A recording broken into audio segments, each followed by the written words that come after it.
اس statement کو ہم یوں بھی ادا کر سکتے ہیں کہ قرآن مجید کی روح سے کسی بھی مسلمان پر جو فرائض یا جو ذمہ داریاں عائد ہوتی ہیں ان کا تصور آج ہم انشاءاللہ پڑھیں گے۔ دینی فرائض کا جامع تصور، اس میں لفظ جامع معنی خیز، اس لیے کہ جہاں تک دینی فرائض کا تعلق ہے، مسلمانوں کے ذہنوں میں جتنے بھی مسلمانوں کے طبقات ہے یا جتنا بھی ان کا ذہنی اپروچ ہے، کسی نہ کسی درجے میں دینی فرائض کا کوئی نہ کوئی تصور مسلمانوں کے ذہنوں میں موجود ہے،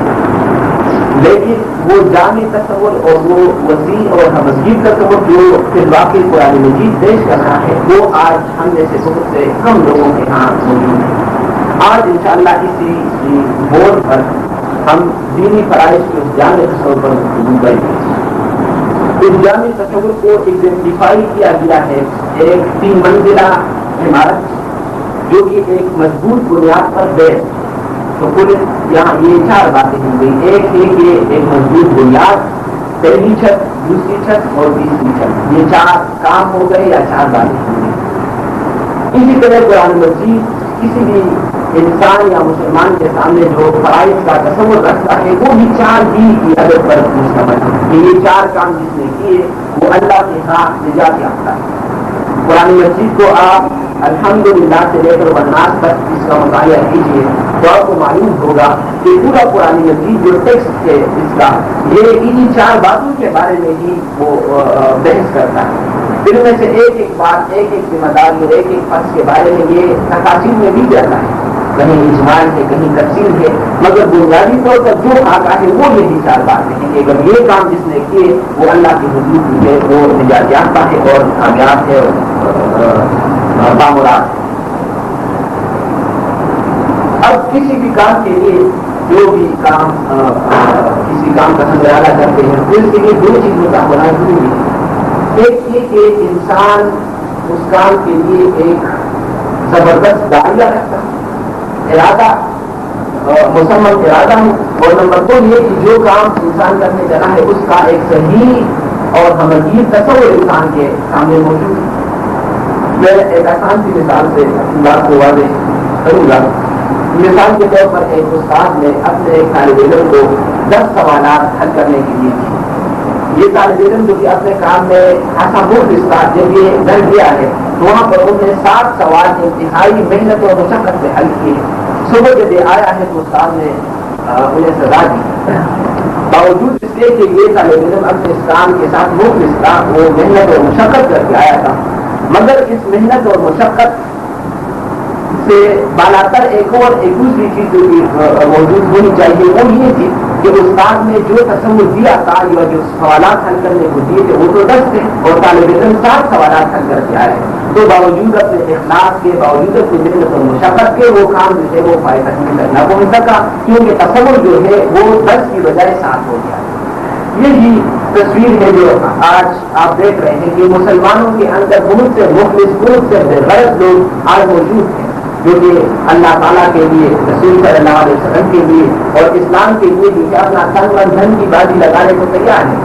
مگر جو ٹریجڈی اور جو المیہ واقعہ ہوا ہے وہ یہ کہ آج مسلمان کے سامنے دین کا یا فرائض کا وہ جامع اور ہمگیر تصور موجود نہیں ہے۔ آج انشاءاللہ ہم اسی وجہ سے اس پر گفتگو کرنا چاہتے ہیں۔ دوسری بات یہ کہ آپ دیکھتے ہیں کہ دنیا کے اندر جو بھی نظام حیات کو، جو بھی کوئی سسٹم یا کوڈ آف لائف ہے، ہر ایک نظام حیات اپنے جو بھی اس کے احکامات یا جو بھی ہدایات ہوتے ہیں اس سے پہلے وہ ایک تصور انسان کو دینا چاہتا ہے۔ یہ تصور انسان کا جتنا واضح ہوگا اور جتنا ہمگیر ہوگا اتنا ہی انسان کا عمل جو ہے وہ اس تصور کا اس پر اثر ہوگا، اتنا ہی اس کے عمل یا اس کے کام کے اندر وسعت اور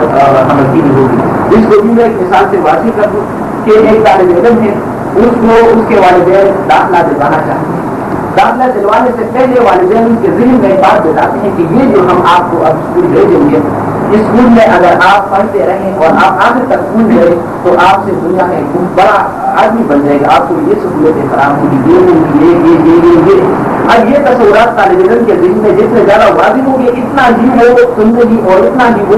اخلاص کے ساتھ اور اتنا ہی جو ہے وہ جوان جذبے کے ساتھ وہاں پر پہنچے گا. اور یہ تصور جتنا دن ہوگا اتنا ہی جو ہے طالب علم کے اس اسکول جانے پر عوامل اور نواحی دینے سے پہلے ایک تصور اور ایک امیجنیشن دینا چاہتا ہے. اور اسی تصور اور امیجنیشن سے ہی دنیا کی قومیں جو ہے وہ گزرتی ہیں اور اسی تصور اور امیجنیشن کے فقدان ہی سے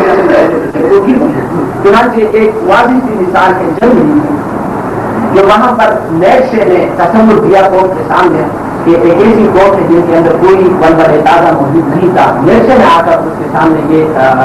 مطالبہ رکھا کہ آپ لوگوں کے اندر ایک ایسا سپر مین پیدا ہونے والا ہے جو کہ پوری دنیا کو گورن کرے گا. صرف جرمنی کی کیا بات ہے کہ آپ جرمنی کے اندر بیٹھے ہوئے ہیں, آپ کو چاہیے کہ آپ میں سے ایک ایک بچہ ایسا اٹھے اور وہ پوری دنیا کو گورن کرے.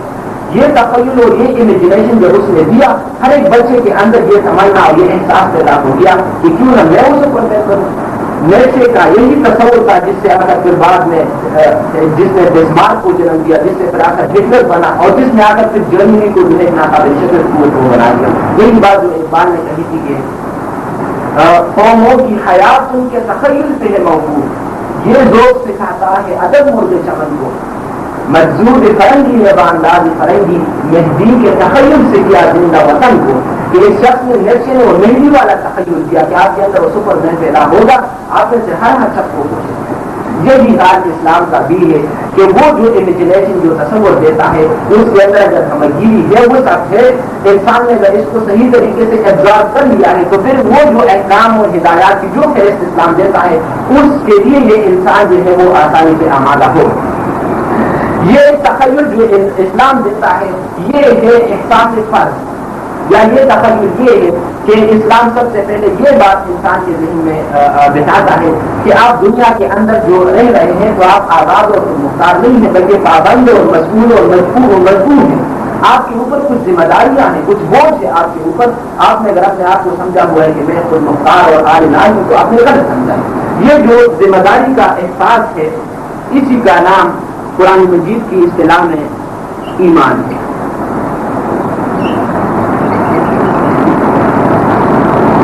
ذمہ داری کا احساس, sense of responsibility and accountability.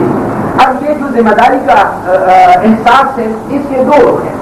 ایک رخ اس کا یہ کہ آپ کی یہ جو دنیا کی زندگی 60-70 سال یا 80 سال کی زندگی, اس میں ہر آن ہر لمحہ ہر گھڑی آپ جو کچھ سوچتے ہیں, جو کچھ بولتے ہیں اور جو کچھ کرتے ہیں وہ تمام چیزیں ریکارڈ کی جاتی ہیں. جیسے کہ قرآن مجید میں آیا وَكُلُّ صَغِيرٍ وَكَبِيرٍ مُسْتَطَرٍ کہ ہر چھوٹی بڑی چیز وہ لکھ دی جاتی ہے. یعنی کہ جب اسی دن جب کہ لوگ دیکھیں گے کہ اعمال نامہ سامنے آ گیا ہے اور جب یہ مجرم دیکھیں گے وہ یقولون یا ویلتنا ما لهذا الکتاب, یہ کیسا عمل نامہ ہے لا یغادر صغیرۃ ولا کبیرۃ الا احصاها, اس میں کوئی چھوٹی یا بڑی چیز کوئی چھوٹی نہیں ہے, ہر ایک چیز یہاں پر وہ لکھتی ہے. یہ تصور کہ انسان کی یہ 60-70 سال کی جو زندگی ہے اس پر حاوی رہے اور اس پر مسلط رہے, اسی کا نام ہے ایمان باللہ.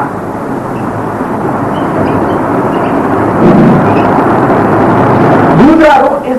ذمہ داری کے احساس کا یہ کہ اگر انسان نے یہ سمجھ لیا کہ وہ اس دنیا کے اندر تو اس نے غلط قدم اٹھایا مگر کسی نے پکڑا نہیں, کیونکہ وہ جو ذمہ داری کا احساس ہے اوپر سے وہ کوئی ایسا ویزیبل فون نہیں ہے کہ اگر انسان غلط کام کرنے چلا ہے تو انسان کو پکڑے کہ نہیں یہ غلط کام تو آپ نہ کریں.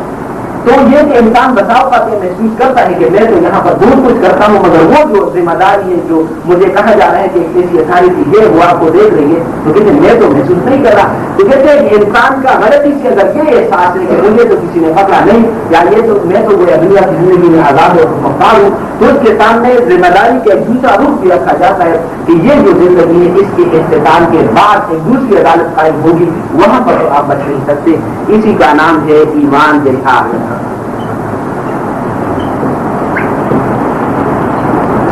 یہ ہے وہ احساس کہ انسان کے اندر اگر یہ احساس آ جائے تو اس سے زیادہ رسپانسبل انسان کا یا اس سے زیادہ رسپانسبل اجتماعیت کا کوئی تصور جو ہے وہ دنیا کے اندر ممکن نہیں. اور قرآن مجید نے ابتدائی دور میں جس گروہ انسانی کو تیار کیا تھا ان کے اندر دراصل یہ تصور تھا کہ دنیا کی زندگی کے اندر بھی انہوں نے اپنے آپ کو ذمہ دار محسوس کر لیا، اور پھر یہ بھی کہ اگر یہاں پر ہم بچ گئے تو ایک دوسری عدالت تو قائم ہونی ہے، وہاں پر تو کسی حال میں بچ نہیں سکتے۔ اس نے آ کر دراصل ان لوگوں کو جکڑ لیا، اور پھر جا کر اسی ذمہ داری کا احساس کر کے جب وہ پہ آگے بڑھے ہیں اور انہوں نے اپنی جو طاقت وہ دکھائی ہے دنیا کے سامنے، وہ آپ میں سے ہر ایک صرف مسلمان نہیں ہے، مسلم بھی جو ہے وہ اس کے تصور سے آج وہ غلط جاتے ہیں، جس کے بارے میں کبھی اقبال نے کہا تھا کہ ہمیں ایک تیرے مال کا راہوں میں، خشکیوں میں کبھی لگتے کبھی دریاؤں میں، دی اذانے کبھی یورپ کے کبھی ساؤں میں، کبھی افریقہ کے تبتے ہوئے صحراؤں میں، شان آنکھوں میں رجستی تھی جہانداروں کی، کلمہ بھرتے تھے ہم شانوں میں تلواروں کی۔ کہ یہ ان لوگوں کا حال تھا کہ اس ذمہ داری کے احساس نے انہیں جو پوچھ دیا تھا اور جو آگے بڑھایا تھا، یہ اس کا ایک نتیجہ تھا۔ قرآن مجید کو اٹھائیے تو وہاں پر معلوم ہوگا کہ قرآن مجید کا جو 2/3 حصہ ہے، 2/3، وہ اسی ذمہ داری کے احساس سے یا اسی ایمان سے وہ بحث کر رہا ہے۔ باقی 1/3 حصہ جو قرآن مجید کا ہے اس میں احکامات ہیں، ہدایات ہیں، اوامر اور نواہی ہے۔ بنیادی طور پر یہ کانسیپٹ جو ہے اس کی بحث ہے قرآن مجید کے 2/3 حصے، مگر یہ جو ایمان ہے، ذمہ داری کا احساس، اس کے بارے میں ضروری ہے کہ یہ صرف منہ کی زبان تک نہ ہو، ٹپ آف دی ٹنگ تک محدود نہ رہے، بلکہ یہ ڈپتھ آف ہارٹ تک پہنچ جائے، دل کی گہرائیوں میں تصور جو ہے وہ جاگزی ہو، اترے۔ اسی کا نام کہ یہ ایمان اب منہ کی زبان سے اتر کر دل کی گہرائیوں میں آ گیا ہے، اسی کا نام ہے یقین۔ تو ہم کہیں گے کہ ایمان کا جو ایمان کے کانٹینٹس میں سے جو کہ پہلا کانٹینٹ ہے یا جس سے کہ ایمان ایک برننگ اسٹیٹ بنتا ہے، وہ یقین ہے کہ انسان کے اندر اگر وہ یقین ہے کسی آئیڈیالوجی کے بارے میں تو واقعتاً وہ زندہ ایمان ہے، وہ اور بڑے تازہ ہے۔ اگر یہ نہیں ہے تو ایمان پھر مردہ ہے۔ یہی یقین ہے جس کے بارے میں قرآن مجید میں مختلف مقامات پر آتا ہے کہ یا ایھا الذین آمنوا آمنوا باللہ ورسولہ، اے ایمان والو، اے داریدارو، ایک ٹپ آف ٹنگ سے ماننے والوں، ڈپتھ آف ہارٹ سے مانو۔ یا ایھا الذین آمنوا آمنوا باللہ ورسولہ، اے ایمان کے داریدار ہو، حقیقت میں ایمان والے، یقین والا ایمان لاؤ۔ اور بعض مقامات پر جب یہ فرمایا گیا کہ اے ایمان والو، کیا میں آپ کو مزید کسی بات بتاؤں، تو وہاں پر دوبارہ فرمایا کہ اے ایمان والو تؤمنون باللہ ورسولہ، ایمان والو ایمان لاؤ۔ یہی بات سورہ عنکبوت میں فرمائی گئی کہ الف لام میم احسب الناس ان یترکوا ان یقولوا آمنا، کیا لوگوں نے یہ سمجھا ہے کہ انہیں چھوڑ دیا جائے گا صرف یہ کہتے ہوئے کہ ہم ایمان لے آئے، وہم لا یفتنون، اور کیا انہیں آزمایا نہیں جائے گا؟ کیا یہ معلوم نہیں کیا جائے گا کہ ان لوگوں کا ایمان کتنا جو ہے وہ قولی ہے اور کتنا حالی ہے؟ یہ ایمان کتنے لوگوں کا جو کی زبان پر ہے اور کتنے لوگوں کا ایمان جو ہے وہ دل کی گہرائیوں کے ساتھ۔ تو یہ ہے یقین کہ انسان کے اندر اگر یہ ہو اپنی آئیڈیالوجی کے بارے میں تو واقعتاً یہ وہ زندہ ایمان ہے۔ یہ وہ بات جو اقبال نے اپنے اشعار میں بہت کہی کہ یقین پیدا کرے ناداں، یقین سے ہاتھ آتی ہے وہ درویشی کی جس کے سامنے جھکتی ہے فخوری، گمان آباد ہستی میں یقین مرد مسلمان کا، بیاباں کی شدید تاریخ میں انجیل رحمانی۔ یا جو حضرت ابراہیم علیہ السلام کا ذکر کرتے ہیں کہ یقین مثل خلیل آتش نشینی، یہی یقین کی دولت تھی جس نے آ کر حضرت ابراہیم علیہ السلام کو آگ تک پہنچا دیا۔ یقین اللہ مستی خود گزینی، سن تہذیب حاضر کے گرفتار، غلامی سے بتر ہے بے یقینی۔ اور یہی بات جو کہ صحابہ رضی اللہ عنہ اجمعین کے متعلق فارسی میں انہوں نے کہی کہ آپ کے بخشش بے یقین آ رہا یقین، یہ وہ لوگ ہیں جنہوں نے بے یقینوں کو یقین کی دولت بخشی۔ آنکھ کے لذت السجود زمین، اور وہ لوگ جن کے سجدوں سے جو زمین کام جاتے ہیں۔ آنکھ کے خون شروعیت لا الہ، کہ وہ لوگ جن کے خون سے جو ہے کہ جب خون ان کا نکلتا تھا تو ان سے لا الہ کی آوازیں وہ نکلتی تھی۔ آنکھ کے خون شروعیت لا الہ، یہ ہے نمبر 1 کانٹینٹ، نمبر 1 ایمان کا، کہ اگر یہ ہے تو ایمان زندہ ہے۔ اب اس یقین کے ساتھ ایک دوسرا جز بھی ایمان کا ہے، وہ یہ کہ اگر انسان کو اپنی آئیڈیالوجی پر یقین ہے، دل کی گہرائیوں سے اگر وہ مان چکا ہے، تو پھر یہ ناممکن ہے کہ انسان اس کے لیے متحرک نہ ہو۔ ایک انسان میں وہ کو یقین بھی حاصل ہے اور گھر پر بھی بیٹھا ہوا ہے، یہ ممکن نہیں۔ یہ ضروری ہے کہ اگر یقین ہے تو انسان مومن چلی ہے، انسان مومن چلی نہیں ہے تو یقین نہیں ہے، یہ لازم و ملزوم ہے۔ لہذا دوسری چیز جو اس کے ساتھ وہ ضروری ہے یقین کے ساتھ، یا جو ایمان کے کانٹیکس میں کانٹیکس نمبر 2 ہے، وہ ہے جدوجہد۔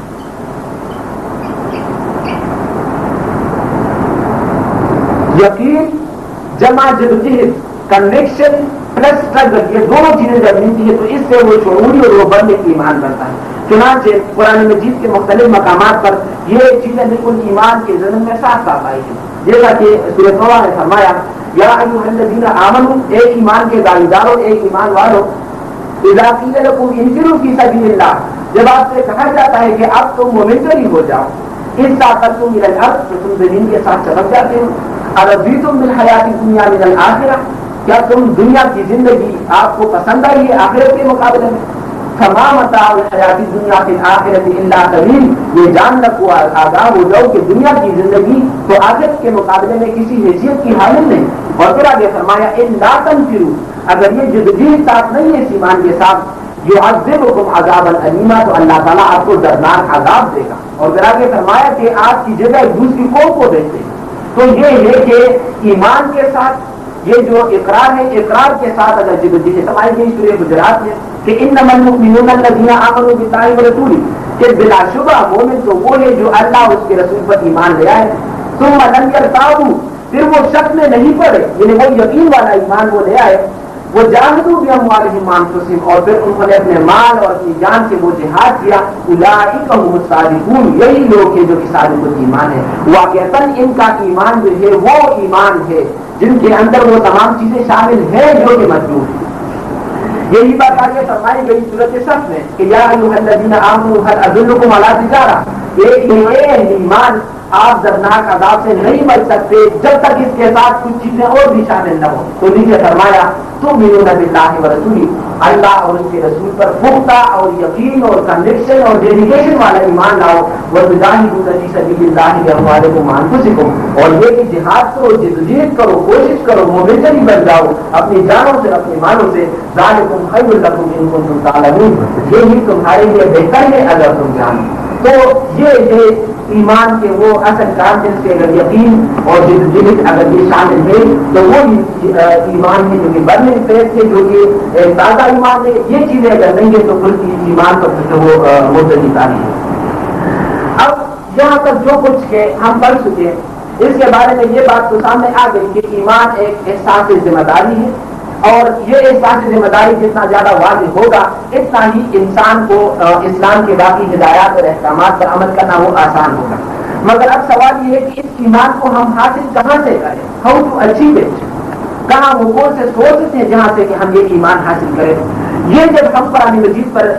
نگاہ ڈالتے ہیں تو قرآن مجید سے معلوم ہوتا ہے کہ اس کے کئی سورسز ہیں کہ اگر ہم ان سورسز تک اگر ہماری رسائی اور اپروچ ہو تو وہاں سے ہم یہ ایمان وہ حاصل کر سکتے ہیں. ان میں سے جو نمبر 1 ہے وہ یہ کہ خود قرآن مجید یہ بتاتا ہے کہ میری آیات یا جو کچھ کہ میں پیش کر رہا ہوں میرے ساتھ جس قدر انسان کا خود ہے یا مجھے جتنا کہ ایک انسان پڑھتا جاتا ہے اتنا ہی انسان کے اس ایمانی کیفیت میں اضافہ ہوگا. چنانچہ جو سورہ انفال میں آیا کہ وَإِذَا تُلِيَتْ عَلَيْهِمْ آيَاتُهُ زَادَتْهُمْ إِيمَانًا، کہ جب یہ آیتیں ان کے سامنے تلاوت کی جاتی ہیں زادتہم ایمانا، تو ان کی ایمان میں اضافہ ہوتا ہے. خود حضور صلی اللہ علیہ وسلم کے بارے میں فرمایا کہ ما كنت تدری مل کتاب ولا ایمان، اے نبی صلی اللہ علیہ وسلم آپ کو معلوم نہیں تھا مل کتابوں کے کتاب کسے کہتے ہیں، ومل ایمان، اور ایمان کیا ہے. ما كنت تدری مل کتاب ولا ایمان ولکن جعلناه نورا نهدی به من نشاء من عبادنا، بلکہ ہم نے اسے نور اور روشنی بنا دیا، اس سے ہم نے آپ کو جو ہے نا آپ کے اندرون کو ہم نے مستنیر کر دیا، اس کو روشن اور منور کر دیا. چنانچہ یہ آیات قرآنی ہے کہ انسان کا اگر آیات کے ساتھ وہ ربط ہوگا تو اتنا ہی وہ انسان جو ہے نا ایمان کے ان اعلیٰ منازل تک وہ رسائی حاصل کرتا رہے گا. اور اس لحاظ سے انسان اگر آیات قرآنی سے وہ جتنا دور ہوگا اتنا ہی انسان جو ہے اس ایمان سے دور، اور اتنا ہی وہ جو ہے جتنی بھی دوسری وادیاں اور جو صحرائیں ہو سکتی انہی صحراؤں میں اتنا ہی انسان جو ہے وہ بھٹک رہا ہوگا. لہذا نمبر 1 سورس ہے ایمان کے حصول کے ضمن میں وہ ہے آیات قرآنی. نمبر 2 دوسرا سورس جس کی طرف یہی آیات قرآنی انسان کو ڈائریکٹ کرتا ہے کہ ایمان کو حاصل کرو وہاں سے، وہ یہ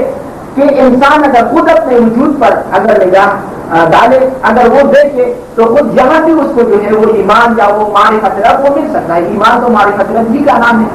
تو دوسرا سوچ اس کا یہ کہ انسان خود اپنے آپ پر غور کرے. انسان کے اندر یہ جو میٹیریل باڈی ہے یا جو میٹیریل شیٹس ہیں فزیکل باڈی, اس فزیکل باڈی کے اندر یا اس کے اندر جو موجود ہے ایک ایسا نقطہ ہے, ایک ایسا روحانی نقطہ ہے, ایک ایسا نوری نقطہ جس کے بارے میں خود قرآن مجید کے اندر 3 مقامات پر آیا,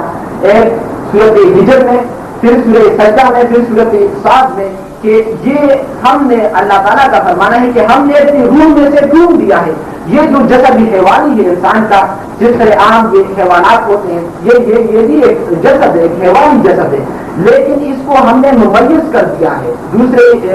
حیوانات سے اسی روح کے ذریعے سے کہ ہم نے اپنی روح میں سے ڈھونڈ دیا. چنانچہ سورۃ ہجر میں فرمایا وَلَقَدْ خَلَقْنَا الْإِنسَانَ مِنْ صَلْصَالٍ مِنْ حَمَإٍ مَسْنُونٍ وَالْجَانَّ خَلَقْنَاهُ مِنْ قَبْلُ مِنْ نَارِ السَّمُومِ وَإِذْ قَالَ رَبُّكَ لِلْمَلَائِكَةِ إِنِّي خَالِقٌ بَشَرًا مِنْ صَلْصَالٍ مِنْ حَمَإٍ مَسْنُونٍ فَإِذَا سَوَّيْتُهُ وَنَفَخْتُ فِيهِ مِنْ رُوحِي فَقَعُوا لَهُ سَاجِدِينَ. پھر ہم نے ملائکہ سے کہہ دیا کہ میں جب انسان کے 9 فلک سنواروں تو پھر سجدے میں گر پڑنا ان کے سامنے. یہ میں ملائکہ سے بھی کہ جب اس کے اندر روح پھوٹ دی گئی اور اس جسد حیوانی کو جو ہے وہ روحانی نقطہ مل گیا تو پھر ملائکہ سے یہ مطالبہ کیا گیا کہ اب یہ جو ہے نا انسان کے سامنے سجدے میں گر پڑنا. یہی بات جو کہ سورۃ سجدہ میں ارشاد ہوئی ثم سواه ونفخ فيه من روحه. پھر جب ہم نے اس کو درست کر لیا اور اس میں اپنی روح میں سے پھونک دیا اس جیسا حیوانی ہے اس انسان کے اندر. یہی بات سورۃ صاد میں 23 بارے میں آئی کہ اذ قال ربک للملائکۃ انی خالق بشرا من طین فاذا سویتہ ونفخت فیہ من روحی فقعوا لہ ساجدین. یہ 3 مقامات پر یہ بات جو وہ آئی ہے کہ اس انسان کو اگر ہم نے ممیز کر دیا ہے, اگر اس کو اشرف المخلوقات بنا دیا ہے, یہ تو یہ دراصل اسی وجہ سے کہ اس کے اندر بھی ایک ایسا جو ہے وہ روحانی اور ایک نوری نقطہ ہے. یہی نقطہ ہے کہ اگر انسان اس سے غافل ہو جائے یا یہ کہ انسان کی نگاہ اگر یہاں پر نہ پڑے تو پھر انسان میں ایک حیوان ہے, پھر کوئی جو غریبت باقی نہیں رہ جائے. چنانچہ خود قرآن مجید میں سورۃ حشر میں جو اس کا ذکر ہے کہ وَلَا تَكُونُوا كَالَّذِينَ نَسُوا اللَّهَ فَأَنسَاهُمْ أَنفُسَهُمْ, اور ان لوگوں کی مانند نہ ہو جانا کہ فَأَنسَاهُمْ أَنفُسَهُم کہ جب انہوں نے اللہ کو بھلا دیا تو اپنے آپ کو گم کر چکے, اپنے آپ کو بھولتے تھے وہ لوگ. یہی ہے کہ اپنے آپ کو بھول جانا اس معنی میں نہیں کہ انسان جو ہے اب کچھ کھانے پینے کی اگر کوئی ضرورت ہے انہیں تو کھانے پینے کی پرواہ نہیں, یا اگر مکان کی ضرورت ہے تو مکان کی پرواہ نہیں. اس لحاظ سے تو انسان اور بھی زیادہ ڈیولپ ہو جائے گا, بلکہ یہ کہ جو بھی روحانی تقاضے ہیں انسان کی انسانیت کے جو تقاضے ہیں انہی تقاضوں سے انسان جو ہے وہ تحیدت وہ بالکل وہ فارغ ہو گیا. تو یہ ہے کہ انسان پر واقعتاً یہ جو ایک قیامت ہے کہ انسان پر طاری ہو جاتی ہے, یہ وہ دنیا کی قیامت ہے کہ انسان آ کر جبکہ وہ نام تو اس کا انسان کا ہے اور جب دور سے دیکھا جاتا ہے تو انسان نظر آتا ہے, مگر حقیقت میں جو اس روحانی نقطے کو وہ لوز کر جاتے ہیں تو پھر حیوان پھر اپنی حیوانی جبلت و اینیمل انسٹنکٹ کے لیے اس کی ساری زندگی جو ہے وہ گزر رہی ہوتی ہے. یہ وہ بات جو کہ جگر نے ایک شعر میں کہی تھی اور جس کا میں نے ایک بار حوالہ دیا بھی تھا کہ ارباب ستم سے مجھ کو بس اتنی گزارش ہے, دنیا سے قیامت دور نہیں, دنیا کی قیامت دور نہیں. کہ یہ قیامت جب انسان پر وہ برپا ہوتی ہے تو انسان کے جامع میں ملبوس ہو کر بھی اگر وہ حیوان ہے تو پھر یہ کہ وہ انسان واقعتاً اللہ سے وہ جو دھندلکوں میں وہ انسان جب کے نیچے جاتا ہے اس کا احساس جو ہے وہ بسا اوقات اس انسان کو خود بھی نہیں ہوتا, مگر جب یہ چیز اجتماعی سطح پر سامنے آتی ہے تو پھر معلوم ہوتا ہے کہ کتنی بڑی درندگی ہے جو کہ انسان کے حصے میں آئی ہے. اس کے لیے جو ہے وہ لفظ ہے قرآن مجید کی آیات انفسی.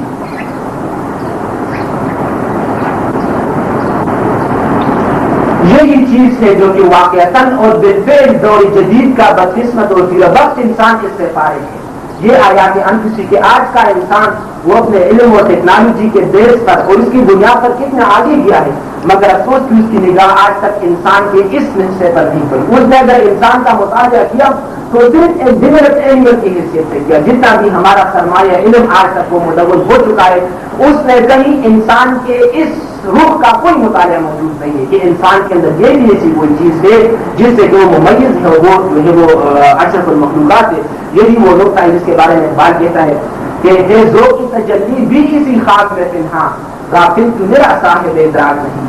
یا اس پیکر خاکی میں ایک شے سو تیری اللہ سے کہ اس پیکر خاکی میں ایک شے سو تیری میرے لیے مشکل ہے اس شے کی دیکھ پانی. یا نقطہ نوری کہ نامی او خودی زیر خاکی معاشراری زندگی, کہ یہ جو میرے میٹیریل چیز سے فزیکل باڈی ہے اس کے اندر جو زندگی کا شرارہ ہے وہ تو یہی خودی ہے، وہ تو یہی روحانی نقطۂ دوری ہے. یا اس کے بارے میں وہ کہتے ہیں کہ آپ باہر خوراک کو ڈھونڈنے کی حاجت نہیں، کرا جو ہی چرائے پر پیش اتاری، تو کس پیش اتار میں ہے کیا ڈھونڈ رہا ہے کہ تو پہ داس تو زیر نقابی، کہ وہ اللہ جس کو تو ڈھونڈ رہا ہے وہ تو بالکل ظاہر و باہر ہے. تو زیر نقابی، آپ کے اوپر پردے پڑے ہوئے ہیں، آپ کے اوپر پردے پڑے ہیں. مانیے کہ خود آپ کا یہ اندرون موجود ہے، اس کو اگر آپ منکشف کر دیں، اگر آپ یہ پردے اٹھاتے ہیں جو فزیکل باڈی کے پردے ہیں، تو ان کے اندر سے وہ خود جو وہ اصل انسان جو ہے وہ برآمد ہو جائے گا. تو کہتے ہیں تلاشی خود کو نہیں جس کو نبینی، تلاشی وہ کو نہیں جس کو نیابی، کہ اگر اس کو دیکھو گے تو وہی اللہ کھاؤ گے، وہی اللہ دیکھو گے تو آپ کی نظر جو ہے وہ یہاں پر پڑ جائے گی. تو یہ ہے وہ چیز کہ انسان کے اندر وہ نورانی نقطہ، اور جیسا کہ میں نے کہا کہ دور جدید کا بدقسمت انسان آج اس رمز پہ نہیں جانتا. آج وہ اپنے علم اور اپنے ٹیکنالوجی کی تو جتنا آگے گیا ہے، اور یہاں سے اس نے آ کر جو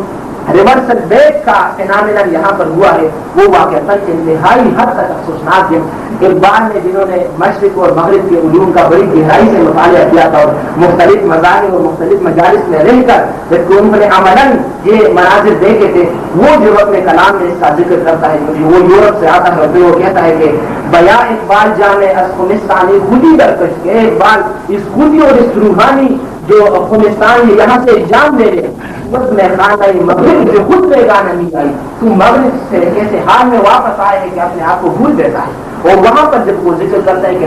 میری کچھ بیٹے بہت بڑے بڑے مفکروں دانشوروں کے ساتھ رہی، مگر کہتے ہیں کہ بجانے من کے درجے سر خریدم، خدا کی قسم کہ یہ نقطہ جبکہ وہاں محجوب تھا، اس نقطے کو انسان جبکہ نہیں جان رہا تھا، تو کہتے ہیں بجانے من کے درجے سر خریدم، خدا کی قسم میں درجے سر کے سوا اور کچھ حاصل نہ کر سکا. نشستم بانکویانے فرنگی، بڑے بڑے مفکروں سے میری کچھ بیٹھ رہی، عذاب بے سوچ پر روزے نجیدم، اس سے زیادہ برے دن میں پھر کبھی زندگی نہیں دے گا. یا جو کہتے ہیں کہ رتابی دیریاں برداشت من، وہاں پر میری سانس ٹوٹ رہی تھی، اور کہتے ہیں کہ چدیدم خیشلا نشناختم من، اور جب میں نے اپنے اوپر نگاہ کی تو میں اپنے آپ کو پہچان نہ سکا کہ وہی شخص ہے جو کہ کار میں بیٹھا ہوا ہے، وہی اوور کوٹ اس نے پہنا ہوا ہے، وہی اوور کوٹ اس کتے نے پہنا ہوا ہے جو کہ فرنٹ سیٹ پر ہے. کوئی یہ تمیز انسان کے لیے مشکل ہے کہ یہ حیوان ہے اور یہ انسان ہے، کیونکہ انسان اور حیوان وہ جو ہے نا ایک سطح پر وہاں پر وہ آگے. اور یہی بات ہے جو کہ مولانا جلال الدین رومی نے تنصیب کے ذریعے سکھائی ہے کہ وہ ایک شخص کو پیش کرتے ہیں کہ وہ اس کے ہاتھ میں چراغ ہے اور وہ آ کر وہ ڈھونڈ رہا ہے، کسی چیز کو ڈھونڈ رہا ہے. جلال الدین رومی رحمہ اللہ وہ کہتے ہیں کہ میں نے ان سے پوچھا کیا کر رہے ہیں، انہوں نے مجھے کہا کہ میں انسان ڈھونڈ رہا ہوں. وہ جو اپنے الفاظ میں ہوئے کہ 20 شیخ با چراغ خمی گشت شہر کس دام مدت موجود ہے انسان معلوم، کہ وہ شیخ جو کہ اپنے ہاتھ میں چراغ لیے پھر آئے اور کہتا ہے کہ کس دام مدت موجودم، میں ان چوپایوں سے تنگ موجود آزودات انسان و معذوز، میں انسان کو ڈھونڈ رہا ہوں. تو وہ یہ کہتا ہے کہ میں نے ان سے کہا کہ یہ سامنے انسانوں کا جنگ ہے، یہ کیا یہ انسان نہیں؟ تو انہوں نے جواب دیا کہ نہیں، یہ وہ انسان نہیں ہے، میں جو انسان ڈھونڈ رہا ہوں وہ یہاں پر مجھے نظر نہیں آ رہا. تو پھر رومی اس کو جواب دیتا ہے کہ یہ جس انسان کو تو آج ڈھونڈ رہا ہے، میں جب سے سر شعور تک پہنچا ہوں اس وقت سے میں یہ انسان ڈھونڈ رہا ہوں، آج تک مجھے اس قسم کا کوئی انسان وہ نہیں ملا. اس شخص نے کہا کہ میں تو آگے چلتا رہوں گا، ہو سکتا ہے کہ مجھے وہ انسان ملے. تو یہ ہے کہ دور جدید کا المیہ کہ یہاں سے جو کہ معرفت ربانی کا بہت بڑا خزانہ تھا، یہاں سے وہ ایمان حاصل کر سکتا تھا، آج وہ یہاں سے فارغ ہے. باقی سائنس اور ٹیکنالوجی میں کتنا آگے وہ چلا گیا ہے، جس کے بارے میں کبھی وہ اقبال نے کہا تھا کہ ڈھونڈنے والا ستاروں کی گزرگاہوں کا اپنے افکار کی دنیا میں سفر کر نہ سکا، کہ وہ ستاروں کی سمندر کی گہرائیوں سے لے کر انجم کوکب کی گزرگاہوں تک کو اس انسان نے وہ ڈھونڈ نکالا، مگر اپنے افکار کی دنیا میں سفر کر نہ سکا. جس نے سورج کی شعاعوں کو گرفتار کیا، زندگی کی شب تاریخ سحر کر نہ سکا، کہ وہ شخص کے ٹیوب لائٹ بنا کر سمندر کی گہرائیوں تک وہ گیا، مگر خود یہ کہ وہ انسان ہے وہ آج تک. اور یہ بات مسلمانوں کی بات تو چھوڑیے، ایک غیر مسلم رائٹر پروفیسر جورج کے انہوں نے اپنی کتاب میں جو حوالہ دیا ہے اس کا کہ ایک دفعہ میں گائیڈ ٹو ماڈرن ویکڈنس، ان کی کتاب کا نام ہے کہ میں ایک دفعہ ایک ہندوستانی سے اپنے تہذیب و تمدن کی جو ہے وہ دلکشی اور رہنائیوں کا ذکر کر رہا تھا. کہتے ہیں کہ جب تمام باتیں میں کر چکا تو اس نے مجھے جواب دیا کہ ہاں یہ صحیح ہے کہ تم لوگ ہوا میں چڑیوں کی طرح اڑتے اور پانی میں مچھلیوں کی طرح تیرتے ہو، مگر ابھی تک تمہیں زمین پر انسانوں کی طرح چلنا نہیں آیا۔ کہ یہ دور جدید کے انسان کا اصل حاصل یہ کہ وہ کہاں کر دیا، مگر زمین پر وہ انسان کی طرح وہ چلنا۔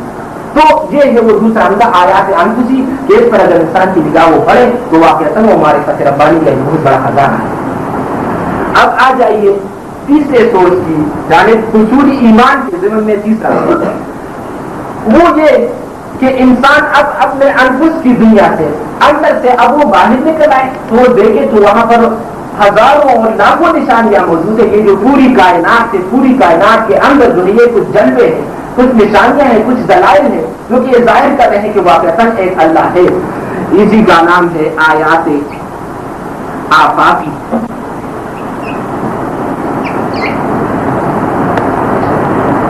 چنانچہ قرآن مجید نے بار بار جو اس کی طرف اشارہ کیا ہے، سورہ بقرہ میں فرمایا ان فی خلق السماوات والارض واختلاف اللیل والنہار والفلک التی تجری فی البحر بما ينفع الناس وما انزل اللہ من السماء من ماء فاحیا به الارض بعد موتها وبث فیها من كل دابة وتصريف الرياح والسحاب المسخر بين السماء والارض لآیات لقوم یعقلون۔ کہ یہ جو جتنے بھی کہ دن اور رات کی جو آمد و شد ہے اور زمین اور آسمان کی تخلیق ہے اور یہ سمندر ہے اور یہ کشتی ہے اور یہ بادل ہے، ان تمام پر اگر ایک معقول انسان معقولیت کی نگاہ سے اگر وہ دیکھے تو اس کو اس کے اندر جو ہے نشانیاں نظر آئیں گی، وہ نشانیاں جو اس کو اللہ کی طرف وہ ڈائریکٹ کر۔ یہی بات پھر آگے سورہ آل عمران میں یہی ایک ہی آیت آئی ان فی خلق السماوات والارض واختلاف اللیل والنہار لآیات لأولی الالباب۔ کہ یہ تو اولي الالباب ہے، یہ جو انسانیت کا جو سبسٹنس ہے وہ لوگ جبکہ وہ دیکھتے ہیں اس کائنات پر غور و فکر کرتے تو انہیں ان کے اندر جو ہے اللہ نظر آتا ہے، اسی سے اگر ان کے ایمان باللہ میں جو ہے ایک اضافہ ہوتا ہے۔ یہی بات آگے فرمائی گئی کہ وَسَخَّرَ لَكُم مَّا فِي السَّمَاوَاتِ وَمَا فِي الْأَرْضِ جَمِيعًا مِّنْهُ إِنَّ فِي ذَلِكَ لَآيَاتٍ لِقَوْمٍ يَتَفَكَّرُونَ۔ کہ جو آسمان اور زمین میں سب کو ہم نے مسخر کر لیا ہے آپ کے لیے، اسی لیے تاکہ اس کے اندر آپ خدا کو ڈھونڈ لیں۔ اور یہی بات پھر آخری بارے میں آ گئی ہے کہ افلا ينظرون الى الابل كيف خلقت، ان کو نہیں دیکھتے اس کی تقدیر کیسے کی گئی، وہ الى السماء كيف رفعت، اور آسمان کو نہیں دیکھتے، وہ الى الجبال كيف نصبت وإلى الأرض كيف سطحت فذكر إنما أنت مذكر۔ کہ یہ نشانیاں ہیں اور باقی ان نشانیوں کو قرآن مجید خود شرح و بسط کے ساتھ بیان نہیں کرتا، وہ ایک معقول ذہن کے سامنے ان تمام چیزوں کو وہ رکھ دیتا ہے کہ باقی جو ہے آپ خود سوچیں، آپ خود غور و فکر کریں، اس کے اندر جو ہے نا آپ کو ایک خدا ایک اللہ مل جائے گا۔ مگر اس آیات آفاقی کے ساتھ بھی یہ ضروری ہے کہ انسان اس کا مطالعہ طلب ہدایت معرفت کی نگاہ سے کرے۔ اگر انسان محض ایک سائنسدان اور محض ایک دانشور اور محض ایک ریسرچ ورکر کی حیثیت سے اس کا مطالعہ کرتا ہے تو وہ انسان جو ہے وہ اس کائنات کے اندر بھی وہ شیطنت ہی شیطنت کو پائے گا۔ اگر انسان کے اندر یہ جذبہ یا یہ داعیہ ہے کہ میں یہاں اس کائنات کا مطالعہ کر رہا ہوں، میں ایک سائنٹسٹ اور میں ایک فلاسفر اور ایک ریسرچ ورکر میں بننا چاہتا ہوں اس لیے کہ میں اللہ کو پاؤں اس کائنات کے اندر، تو واقعتا اس کے اس ایمان میں اضافہ ہوگا۔ لیکن اگر اس کے بیک پر یہ جذبہ نہیں ہے، ہدایت کا یا اللہ تعالیٰ کو ڈھونڈنے کا جذبہ نہیں ہے، تو یہ پوری کائنات جو ہے انسان کے لیے شیطان کی حیثیت رکھتی ہے۔ جتنا کہ انسان پھر اس کائنات کو وہ ریسرچ ورک اس پر کرے گا، اتنا ہی وہ گمراہی کے دلکوں میں وہ نیچے جائے گا۔ دور جدید کا انسان جس طرح یہاں پر اس کے ساتھ ٹریجڈی ہوئی ہے، بس اس طرح سے یہاں پر یہ ہوئی ہے کہ یہاں پر اس نے جب جتنا ریسرچ ورک کر دیا ہے کائنات پر اور آفاق پر، اس آفاق کو کے اندر اس نے آج تک خدا نہیں ڈھونڈا، بلکہ جتنا آپ نے ریسرچ ورک میں آگے جا رہے ہیں تو اس میں ہی شیطان اور شیاطین اس کے سامنے وہ آ رہے ہیں۔ یہی بات میں اقبال کے حوالے سے بیان کروں کہ وہ جب اپنے استاد رومی پیری رومی کا جو انہوں نے بالی جبریل نے اس کا نام دیا ہے، اس کے سامنے جب یہ سوال رکھتا ہے کہ یہ جو کائنات ہے یا ایک ستارہ کی اقربات کی مثال دیتے ہیں کہ اقربات کے اندر جب یہ خشک لگتی ہے، خشک تار اور خشک اس کا پوسٹ ہے، کہتے ہیں جب اس سے جو آوازیں نکلتی ہے یہ تاروں سے، اور ایک شخص جب کے سامنے بیٹھا وہ سن رہا ہو تو اس پر اس طرح وجہ تاری ہوتا ہے، وہ یوں محسوس کر رہا ہے وہ اس کے مندوب کی آواز جو ہے خشک تار اور اس رباب سے اور تاروں سے وہ نکل آتی ہے۔ کہتے ہیں کہ اسی طرح سے کائنات اس سے بھی ایک نغمہ معرفت ربانی کا نغمہ نکل رہا ہے۔ کہتے ہیں کہ آج کا دور جدید کا جو انسان جس کا ایمان یورپ ہے، باقی تو پوری کی پوری انسانیت سے عبارت ہے، تو کہتے ہیں کہ وہ انسان آج جب اس کائنات کو ایکسپلور کر رہا ہے، ہونا تو چاہیے تھا کہ کسی نغمے سے بھی وہ اللہ تک وہ رسائی حاصل کر لیتا، مگر یہ کیا بدقسمت کی واقعہ ہوئی ہے کہ وہ انسان جو ہے وہ جتنا آگے جاتا ہے اتنا ہی وہ نیچے گمراہی اور کے دلکوں میں وہ غرق ہوتا چلا جاتا ہے۔ یہ الفاظ ان کے کہ خشک تار و خشک مغز و خشک پوز از کجامی آیدی آواز دوست، کہتے ہیں کہ خشک تار اور خشک مغز اور خشک پوز کے دوست اور محبوب کی آواز کہاں سے آ رہی ہے؟ تو پھر آگے وہ کہتا ہے کہ دور حاضر مست چند و بے سرور، بے ثبات و بے یقین و بے حضور، کہ دور حاضر کا یہ حال ہے، بے ثبات ہے، بے یقین بے حضور، کیا خبر اس کو کہ ہے یہ راز کیا، دوست کیا ہے، دوست کی آواز کیا، آہ یورپ با کرو وہ تابناک، نغمہ اس کو کھینچتا ہے سوئے خاک، کہتے ہیں یہ جو نغمہ ہے یہ اس کو جو بھی میٹیریلزم ہے اسی میٹیریلزم اور مادیت کی طرف انہیں دھندلکوں کی طرف وہ لیے جا رہا ہے، کیونکہ اس انسان کے سامنے جو ہے وہ نقطہ نظر جو ہے وہ نہیں رہا۔ رومی اس کا ایک بڑا عجیب سا جواب ایک ہی اس میں وہ دیتے ہیں کہ بر سماعی راست ہر کثیر نیز سامعی ہر مرغ کے انجیل نیز، وہ کہتے ہیں کہ اقبال حقیقت تک رسائی حاصل کر لینا ہر کس ناقص کا کام نہیں ہے، اس کے لیے تو ضروری ہے کہ انسان کے اندر وہ طلب ہدایت والا دل موجود ہو، اور کہتے ہیں کہ سامعی ہر مرغ کے انجیل نیز، کہ انجیل قیمتی دم ہے مگر ہر ایک پرندہ اس کو ڈائجسٹ نہیں کر سکتا، جو پرندہ وہی ڈائجسٹو سسٹم نہیں رکھتا وہ انجیل ہضم نہیں کر سکتا، جو انسان وہی طلب ہدایت نہیں رکھتا وہ اس پورے کائنات کے اندر سے آپ اس کو گزار دے، جبکہ وہ مٹ جائے گا تو شیطان بن کر نکلے گا۔ ایک ایسا انسان جس کے اندر طلب ہدایت ہے وہ یہاں پر آ کر ایک درخت اور ایک برف پر اگر اس کی نگاہ پڑی وہاں سے وہ جو ہے نا وہ مومن خالص بن کر نمودار ہوگا۔ تو یہ ہے آیات آفاق، ان دو کو ایک ہی آیت میں جیسا کہ میں نے آغاز میں اس کی تلاوت بھی کی کہ سنریہم آیاتنا فی الآفاق وفی انفسہم، ہم اپنی نشانیاں آپ کو دکھائیں گے کہ میں ہوں، موجود ہوں، فی الآفاق وفی انفسہم حتی یتبین لہم انہ الحق، یہاں تک کہ ظاہر و باہر ہو جائے، مبرہن ہو جائے، واضح ہو جائے تو واقعتاً وہ حق ہے، وہ حقیقت ہے، وہ سچائی ہے، اس میں جو ہے اس کے وجود میں وہ کوئی جھوٹ نہیں۔ یہ ہے وہ ایمان کا حصول کہ اگر یہاں پر اگر انسان کی رسائی ہے اس تک تو اس سے انسان وہ شعوری ایمان حاصل کرے گا، اور انسان کے پاس اگر یہ شعوری ایمان، یہ سرمایہ ہے، اسی انسان کے لیے پھر اسلام کے جتنے بھی احکامات، جتنے عوامر اور جتنے بھی نواہی ہے، یہی انسان ہے جو کہ خود اس کو اپنائے گا اور پھر یہ کہ اس کو دنیا میں پھیلائے گا، اس انسان کے اندر یہ طاقت ہوگی۔ یہ ہے جس بلڈنگ کا میں نے ابتدا میں حوالہ دیا تھا، یہ ہے اس کی بنیاد۔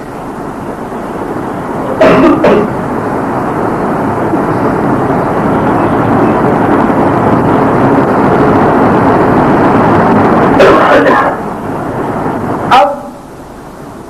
بنیاد کے دو حصے ہوتے ہیں، آپ سب کو معلوم ہے، ایک حصہ وہ جو کہ انڈر گراؤنڈ ہوتا ہے، زیر زمین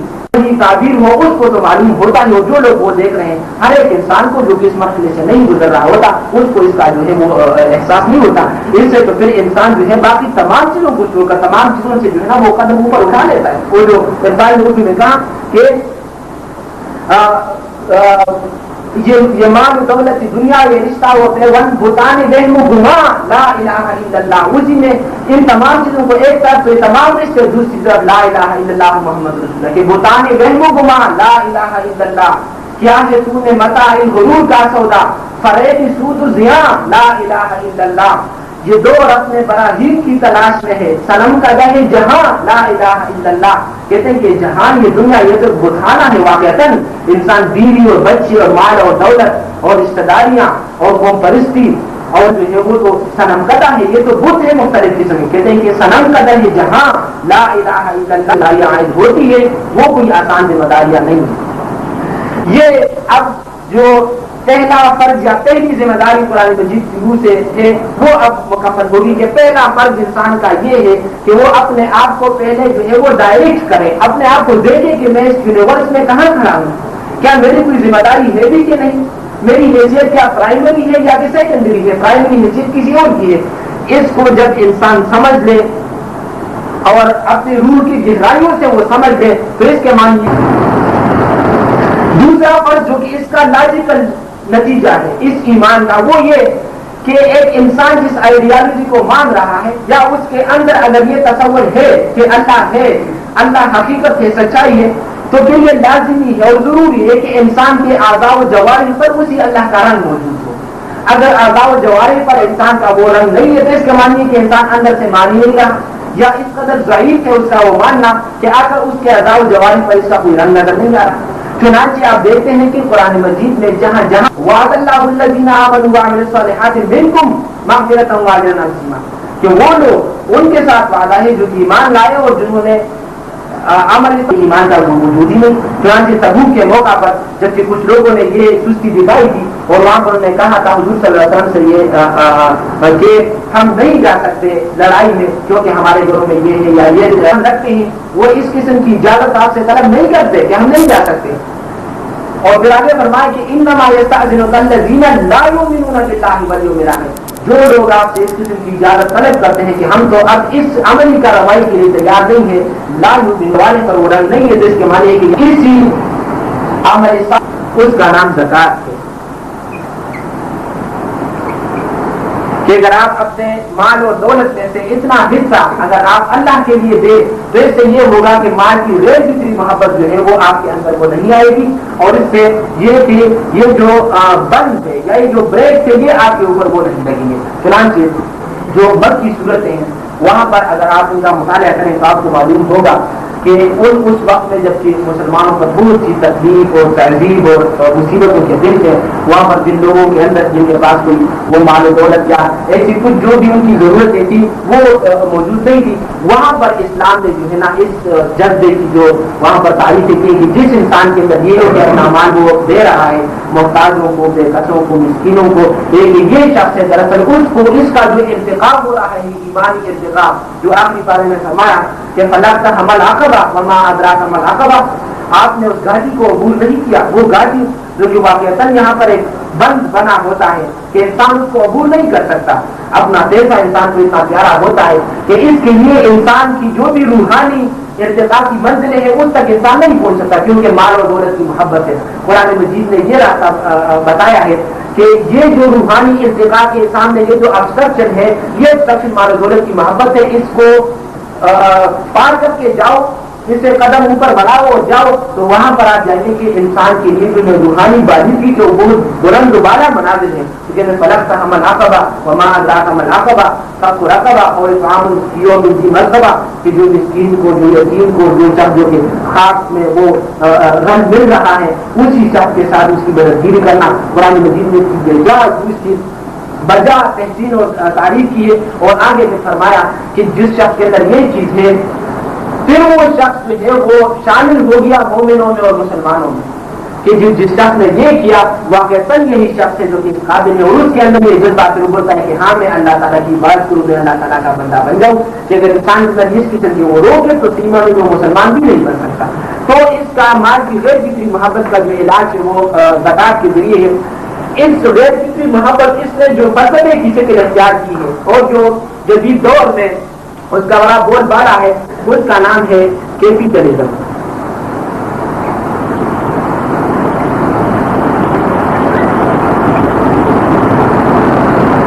اب آ جائیے ایک اور بول کی جانب، ڈائریکٹ ڈاؤن ورڈ، وہ ہے جس طرح میں نے یہاں کہا مال و دولت کی غیر فطری محبت، یہ ہے ملک اور وطن کی غیر فطری محبت۔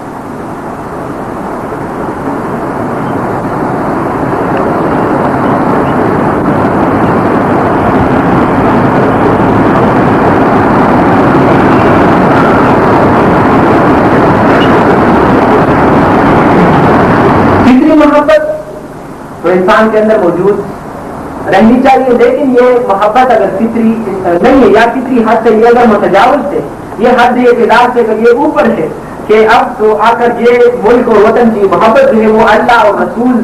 ان کی محبتوں کے ساتھ اگر وہ انسان سے آ گیا ہے تو پھر یہ چیز مضمون ہے، یہ چیز پھر شیطان ہے کہ انسان کے اندر یہ ادا ہو۔ چنانچہ یہ محبت اگرچہ بظاہر تو یہ نظر آتا ہے کہ کوئی خاص چیز تو نہیں ہے، مگر یہ جس صدی میں کہ ہم ہیں، اس صدی میں جو عالمگیر جنگیں لڑی گئی ہیں، ان کے اندر یہ جذبہ قائم فرما تھا کہ ایک طرف تو کچھ لوگ ہیں کہ وہ اپنی سرحدات کو وسیع سے وسیع تر کرنا چاہتے ہیں، دوسری جانب کچھ اور لوگ ہیں انہیں یہ فکر نہیں کہ کتنے انسان مر رہے ہیں، کتنے انسان بے گھر ہو رہے ہیں، کتنے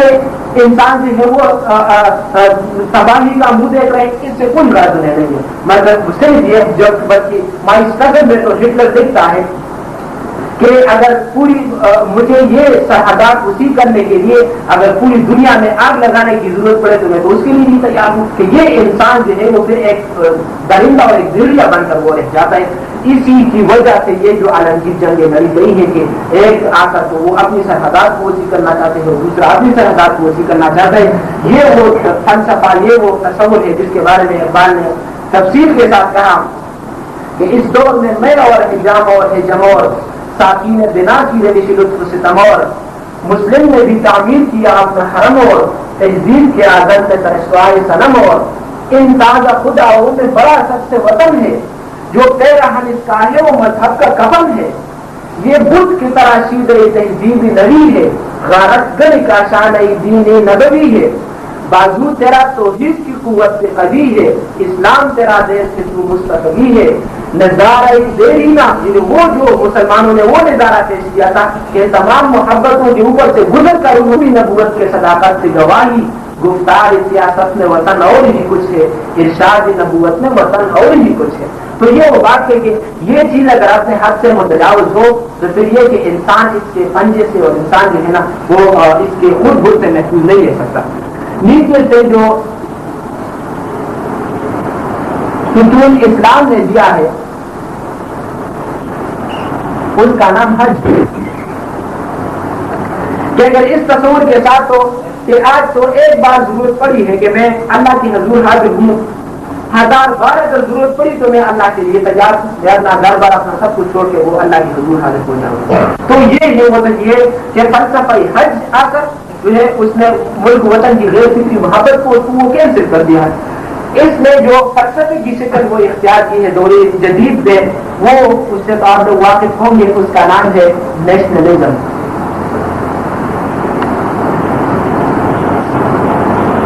اور اس نیشنلزم کے تصور میں پھر جس طرح وہ تقسیم کیا ہے قوم در قوم اور ملک در ملک کا معاملہ کیا ہے، اور واقعتاً انسان کی بے حسی کو اگر آپ دیکھیں کہ ایک طرف ایک جاندار انسان ہے، بے عقل ہے، بے فہم ہے، دوسری جانب بے جان پہاڑ اور بے جان دریا ہے، مگر دور جدید کا انسان جو کہ اپنے آپ کو اتنا بڑا عالم انسان سمجھتا ہے، اس کی جہالت اور غریبی کا آپ مشاہدہ کیجیے کہ ایک بے جان پہاڑ کی وجہ سے وہ یہ سمجھا ہے کہ جو اس پہاڑ کے اس جانب ہے اور جو اس جانب ہے یہ دونوں ایک دوسرے کے دشمن ہیں، اگر یہ پہاڑ درمیان میں نہ ہوتے تو پھر یہ دوست ہوتے، یہ دو انسان یہاں کے انسان اور یہاں کے انسان ایک دوسرے کے ساتھ ڈرے اس لیے کہ درمیان میں دریا ہے، یعنی بے جان دریا نے ان جاندار اور ذی عقل انسانوں کو لڑا دیا ہے، بے جان پہاڑوں نے آ کر جو وہ انسان پر اس طور پر وہ غالب آ گئے کہ انہوں نے آ کر انسان کو جو آپس میں لڑا دیا، اور انسان اتنا نہیں سمجھتا کہ ایک جانب تو اپنے علم اور اپنی اس کی جو ہے وہ دانش مندی کا حال یہ ہے، اور دوسری طرف اس کی جہالت کا حال یہ ہے کہ بے جان چیزیں خود انسان کے اوپر جو ہے وہ غالب آ گئی ہیں۔ اور عرفان نے کہا کہ کب تک رہیے محکومی انجم میں میری خاک، یا میں نہیں یا گردش اخلاق نہیں ہے، کہ پہلے تو انسان وہ تھا جو وہ کہتا تھا کہ میرا جو ہے فلاں ستارے کے ساتھ اور فلاں پری کے ساتھ میری قسمت وابستہ ہے، وہ اگر ادھر ادھر ہو جائے تو میری قسمت ادھر۔ دور جدید کا یہ عالم انسان جو اپنے آپ کو دانشور سمجھتا ہے، وہ جبکہ تصور تو اس کا بھی وہی ہے، پہلے اگر پریوں کا تصور تھا تو اب یہ وہ نیچے آ گیا، یہ پہاڑ اور دریا وہی تصور ان کے لیے پریاں ہیں کہ پہاڑ پری اور دریا پری اور یہ اگر درمیان میں ہے سے انسانوں کی قسمت ادھر ادھر ہوتی ہے۔ اسلام ان تمام چیزوں سے باہر آتا ہے، وہ کہتے ہیں کہ یہ انسان جو ہے یہ ایڈمنسٹریٹر ہے، یہ خود ان تمام چیزوں کی قسمت بدل سکتا ہے، مگر ان میں سے کوئی چیز انسان کی قسمت نہیں بدل سکتی۔ یہ ہے دوسرا فرض قرآن مجید کی روح سے کہ ایک وہ انسان جو کسی آئیڈیالوجی کسی نظریہ حیات کو اگر یہ مان چکا ہے تو اب دوسرا فرض یہ ہے کہ اس نظریہ حیات اپنے آپ پر جو ہے وہ لاگو جس اللہ کو وہ مان رہا ہے۔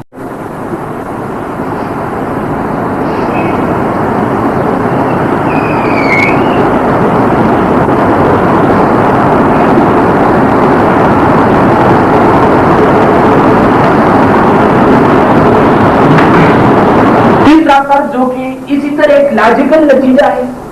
اس فرض کا کہ ایک انسان آئیڈیالوجی کو مان چکا، اپنی انفرادی زندگی میں اس پر عمل پیرا ہو چکا، اب اس کا منطقی نتیجہ یہ ہے کہ انسان اس کو پروپیگیٹ کرے، اس کو پریچ کر لے۔ اگر انسان اسی تصور کو، اسی نظریے کو یا اسی ایمان کو جو کہ وہ رکھتا ہے اس کو اگر ایک انسان وہ پریچ نہیں کر رہا تو اس کے معنی یہ ہے کہ نمبر ایک یہ انسان انتہائی بزدل انسان، انتہائی جو ہے بلا پل انسان کے اندر موجود ہے۔ وہ ڈرتا ہے کہ اگر میں نے اپنے نظریے کی بات کی تو اس سے اتنا انتشار اور گڑبڑ پیدا ہو جائے گا، کتنے لوگ اعتراضات کریں گے، میرے اتنا مفادات جو ہے وہ خطرے میں پڑ جائیں گے، نمبر ایک۔ اور نمبر دو یہ کہ یہ اگر اس کو پریچ نہیں کر رہا تو اس کے معنی یہ ہے کہ some thing is missing hair, کہ اس کا وہ ایمان ہی نہیں اس نظریے پر، یا ایمان کے اندر اس قدر ذوق ہے کہ وہ انسان جو ہے وہ خود جو ہے تھوڑا بہت اگر وہ کچھ کر سکتا ہے جس کو انہوں نے مذہب کا نام دے دیا ہے، باقی یہ کہ اس کے لیے داعی بننا اور اس کو پروپیگیٹ کرنا اور دنیا کے ایک ایک انسان تک پہنچانا اس کی سخت جو ہے نا اس انسان کے اندر نہیں۔ تو یہ کہ یہاں پر اگر ذوق ہے تو اس کے ساتھ معنی یہ ہے کہ انسان جو یہ کام نہیں کر سکے گا، یا یہ کام اگر انسان نہیں کر رہا تو اس کے معنی یہ ہے کہ یہاں پر ذوق ہے۔ جیسا کہ میں نے کہا یہ لاجیکل نتیجے ہیں ایک دوسرے کے۔ ایمان کا نتیجہ یہ ہے کہ انسان کے اعضاء و جوارح پر اس کا رنگ وہ ہو، اور پھر اس کا منطقی نتیجہ یہ کہ انسان اس کو آگے سے لائے، اس کی دعوت دے۔ اگر وہ دعوت نہیں دے رہا تو اس کے معنی یہ ہے کہ انسان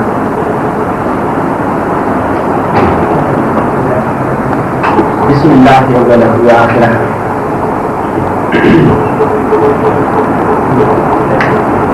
جہاں سے ہم نے اپنی گفتگو شروع تھی وہ مقام تھا کہ جن فرائض کے بارے میں ہم گفتگو کر رہے تھے کہ قرآن مجید کی روح سے پہلا فرض ایمان، دوسرا فرض جو کہ ایمان کا لازمی نتیجہ وہ ہے فرمان برداری اللہ تعالیٰ کی یا اللہ تعالیٰ کی بندگی، اور تیسرا فرض جو کہ اس کا لازمی تقاضا وہ یہ کہ اس بندگی کی دعوت، اس دعوت کو دوسروں تک پہنچانا یا پریچنگ اور پروپیگیشن۔ اس کے لیے بھی اس طرح قرآن مجید کے اندر مختلف الفاظ اور اصطلاحات بیان ہوئے ہیں۔ ان میں سے نمبر ایک ہے دعوت، ادعو الی سبیل ربک، اپنے رب کے راستے کی طرف بلائیے۔ ایک اور لفظ اس کے لیے ہے تبلیغ، یا ایھا الرسول بلغ ما انزل الیک من ربک، اور حدیث میں یہ آیا بلغوا عنی ولو آیہ۔ ایک اور لفظ اس کے لیے ہے انذار، یا ایھا المدثر قم فانذر وربک فکبر، اے کپڑا اوڑھنے والے محمد صلی اللہ علیہ وسلم کھڑے ہو جائیے، فانذر، اور لوگوں کو خبردار کیجیے۔ اور ایک جامع لفظ اس کے لیے جو قرآن مجید میں استعمال ہوا ہے وہ ہے شہادت علی الناس۔ شہادت کے معنی گواہی، علی الناس، لوگوں پر گواہی قائم کرو، تاکہ کوئی شخص یہ نہ کہہ سکے کہ فلاں نظری حیات تو مجھ تک کسی نے نہیں پہنچایا، بلکہ قیامت کو جب کہ سارے لوگ اللہ کے حضور پیش ہو تو ان میں سے یہ سارے کہہ سکے کہ مسلمانوں کی جو ذمہ داری تھی وہ ہم تک انہوں نے پہنچائی ہے، باقی ہم خود اس پر عمل پیرا نہ ہو سکے۔ تو یہ شہادت علی الناس، لوگوں پر یہ گواہی قائم کرو۔ چنانچہ دوسرے پارے کا جو آغاز ہوتا ہے وہاں پر یہ آیت آئی ہے، اور چونکہ اس سے پہلے جو بحث چلی آ رہی تھی پہلے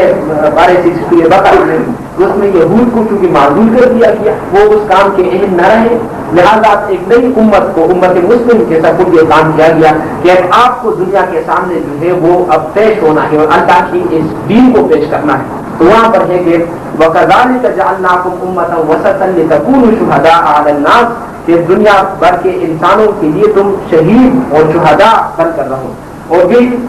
الفاظ آئے سورہ حج میں کہ وَجَاهِدُوا فِي اللَّهِ حَقَّ جِهَادِهِ هُوَ اجْتَبَاكُمْ وَمَا جَعَلَ عَلَيْكُمْ فِي الدِّينِ مِنْ حَرَجٍ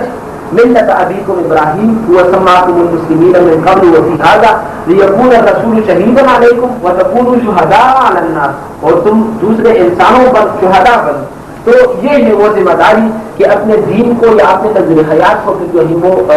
پھیلانا، اس کو آگے لوگوں تک پہنچانا۔ قرآن مجید میں اس کے لیے اور بھی بہت سارے الفاظ ہیں، یہ تو بعض الفاظ ہیں، اور بھی کافی الفاظ اس کے لیے وہ استعمال ہوئے کہ مسلمان کی زندگی کا مقصد جو ہے وہ تو یہ کہ وہ ایک شہید بنے، شہادت علی الناس کا فریضہ وہ سر انجام دے، وہ جو کہ عام کے در تکبیر کو دے راز تو حفظ نشر لا الہ مقصود اقبال نے کہا کہ یہ جو اس کی تکبیر میں اللہ تعالیٰ کی کبریائی اس کو بیان کرنا اور اس کو لوگوں تک پہنچانا، کہتے ہیں اس میں تمہاری زندگی کا راز ہے، اور یہ کہ حفظ نشر لا الہ مقصود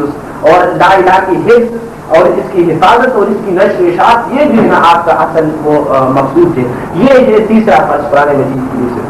اب آ جائیے چھوٹے فرض کی جانب۔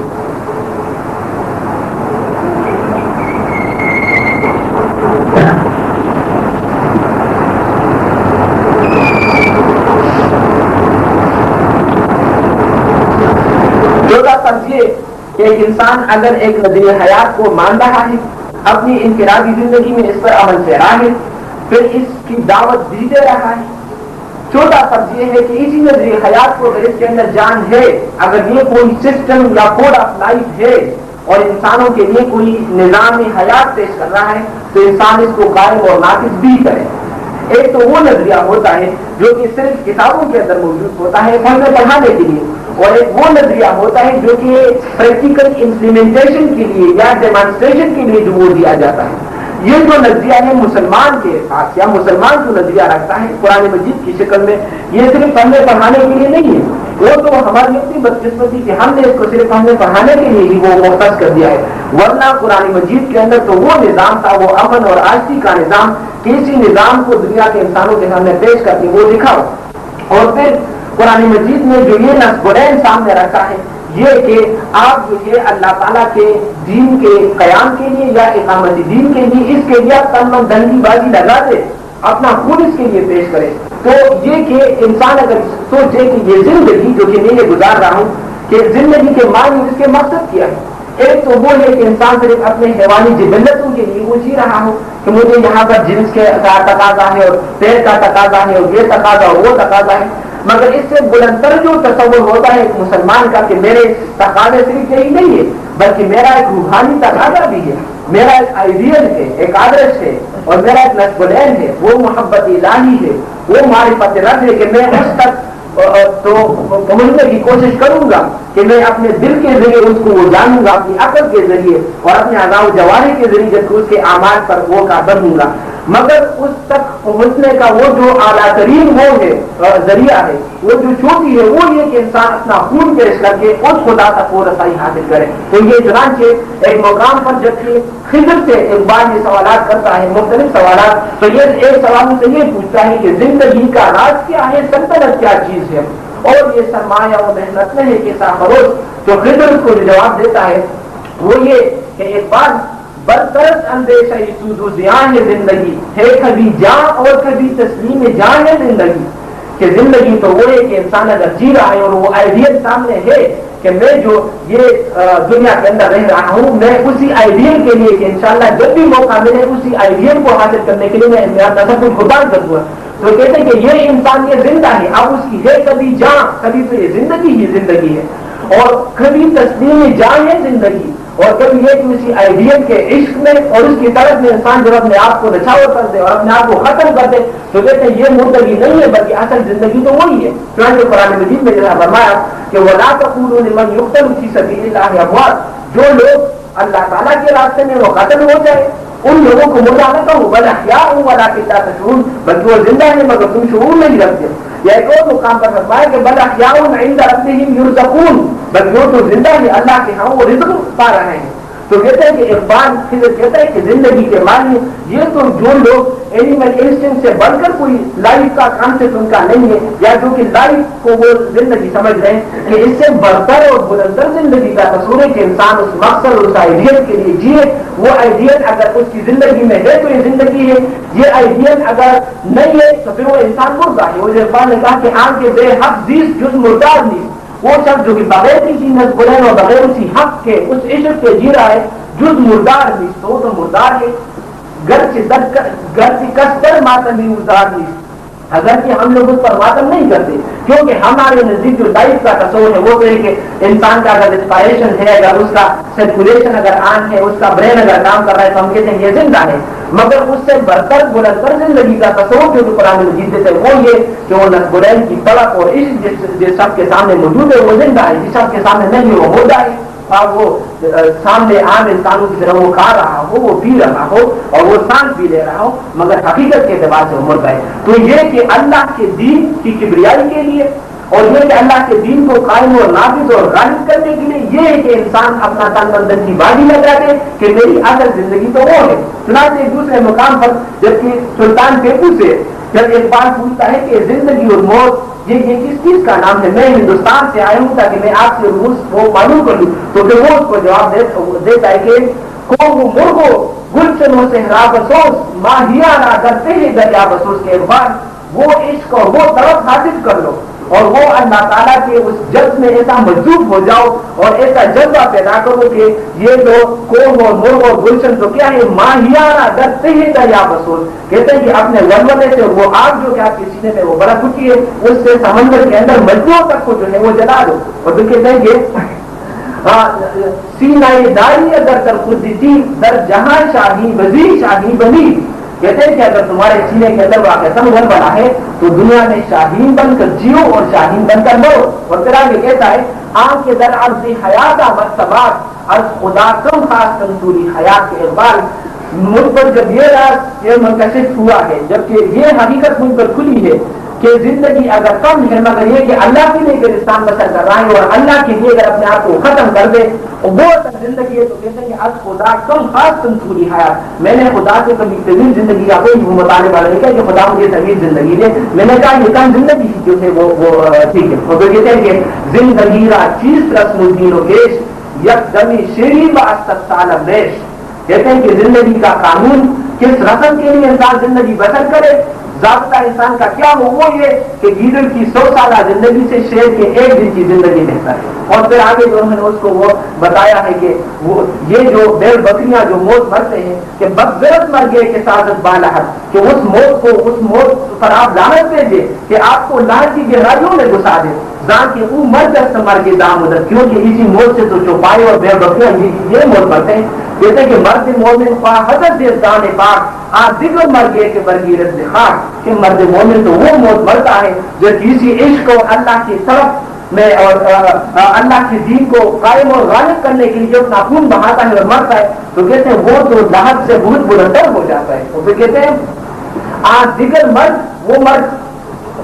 آج دیگر مرد انتہائی راہ شو آخری تکبیر در جلگاہ شو، وہ تو یہ کہ انسان واقعی تکبیر اللہ اکبر کا وہ نعرہ لگا کر جب وہ میدان میں آتا ہے صرف اور صرف اللہ کے لیے اعلان کلمت اللہ کے لیے، تو کہتے ہیں کہ یہ وہ ہے. اور پھر آگے کہتے ہیں کہ گرچہ ہر مرگست پر مومن شکر مرگ پورے مرتضی چیزیں دیگر، اگرچہ مومن کے لیے تو شکریہ وہ واجب ہے مومن پر ہر ایک مرد کے لیے، مگر جو حضرت علی رضی اللہ عنہ کے بیٹے حضرت حسین رضی اللہ عنہ وہ جو موت مرے ہیں وہ چیزیں دیگر ہے، وہ کوئی اور چیز سے جو کہ انسان جو ہے اس اعلیٰ تر مقصد کے لیے وہ لگتا ہے. اور آخری بات یہ کہتا ہے کہ جنگ شاہان جہاں غارت گریز جنگ مومن سنت پیغمبری، کہ دنیا کے شہنشاہ جو ہے وہ تو غارت گری کے لیے لڑتے ہیں مگر مومن جب لڑتا ہے سنت پیغمبری تو اس کو سنت پیغمبری سمجھ کر جو ہے وہ لڑتا ہے. تو اس کے لیے قرآن مجید جو ہے مختلف الفاظ استعمال کرتا ہے. نمبر 1 ہے اظہار دین حق. 3 مقامات پر یہ الفاظ آئے ہیں. یہ آیت کہ هو الذی ارسل رسولہ بالہدی ودین الحق لیظہرہ علی الدین کلہ، کہ اس نے بھیجا اپنے رسول کو خدا اور دین حق کے ساتھ تاکہ اس کو غالب کر دے تمام ادیان پر، تمام نظریہ حیات پر، تمام آئیڈیالوجیز پر، تمام ازمز پر اس کو غالب اور قائم کر دے. سورہ توبہ میں یہ آیت آئی، پھر سورہ فتح میں اور پھر سورہ صف میں یہ آیت آئی. ایک اور اصطلاح اس کے لیے قرآن مجید کے اندر جو اصطلاح ہے وہ ہے تکبیر رب.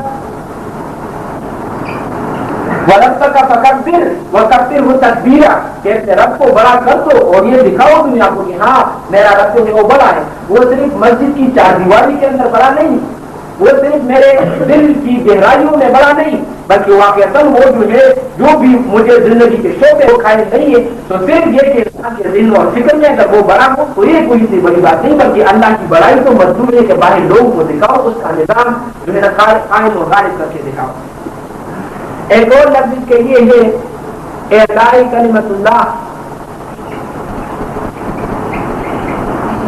کہ اللہ تعالیٰ کا کلمہ جو ہے لتکون کلمۃ اللہ ہی العلیٰ، کہ اللہ کا کلمہ بلندتر ہو باقی تمام کلموں سے، باقی کلمے برتر رہیں۔ اور ایک جامع لفظ اس کے لیے جو سورۃ شورى میں اور دوسرے مقامات پر جو استعمال ہوا ہے وہ ہے اقامت دین، اقیم الدین، کے اس دین کو قائم کرو، اس کو غالب اور اس کو نافذ کرو۔ یہی ہے وہ جہاں تک ان فرائض کا تعلق ہے، یہ تصورات تو مسلمانوں کے ذہنوں میں کسی نہ کسی درجے میں رہے تھے، مگر جہاں تک اس فرض کا تعلق ہے کہ اللہ تعالیٰ کے لیے، اس کے کلمے کی سربلندی کے لیے اور اقامت دین کے لیے جو ہے تن من دھن کی بازی لگا کر میدان میں اترو، یہ تو جب ہم انگریزوں کے غلام ہو گئے تو یہ تصور ہمارے ساتھ برین واشنگ انہوں نے وہ کیا، اور جہاد اور قتال کے تصورات کو انہوں نے محو کر دیا ہمارے دماغوں سے، کہ جو دوسرا سیکولر طبقہ ہے وہ تو درکنار، جو ہمارے مذہبی لوگ ہیں ان کے ہاں بھی یہ تصور وہ دھندلا گیا ان کے ذہن میں، کوئی یہ بھی کوئی وہ فرض ہے۔ وہ جو اقبال نے کہا تھا کہ اے مرد خدا تجھ کو قوت نہیں حاصل، جا بیٹھ کسی غار میں اللہ کو کر یاد، مسکینی و محکومی و نومیدی جاوید، جس کا یہ تصور اسلام کری جا، ملا کو ہے جو ہند میں سجدے کی اجازت، ناداں یہ سمجھتا ہے کہ اسلام ہے آزاد۔ کہتے ہیں صرف اگر نماز ضروری کی آپ کو اجازت ہے اور آپ اگر یہ مسجد میں آرام اور سکون سے پڑھ رہے تو کیا اس کے معنی یہ ہے کہ وہ نظام بھی قائم ہے؟ وہ نظام تو وہاں پر انہوں نے جو ہے وہ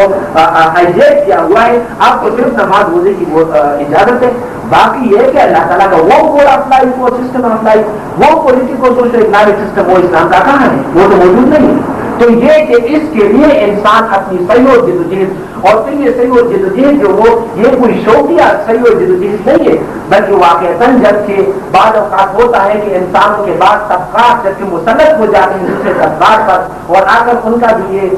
خون پسینہ جو ان کا وہ نکلتا ہے اور ان انسانوں کی چاکری میں اور ان کی نوکری میں، واقعتاً وہ انسان حیوانات سے جو بدتر ہو جاتے ہیں۔ کہ ایسے نظام میں جب آپ دیکھتے ہیں کہ کچھ شہنشاہ جو اپنے تخت جلال بچھا کر وہ اپنے ظلم اور بربریت کے ساتھ جو وہاں جب افروز نظر آتے ہیں، اور کچھ دوسرے لوگ جو کہ خاک و خون میں وہ مل رہے ہوتے ہیں، وہاں کا صبح سے لے کر شام تک جو ہے نا وہ بستر تراش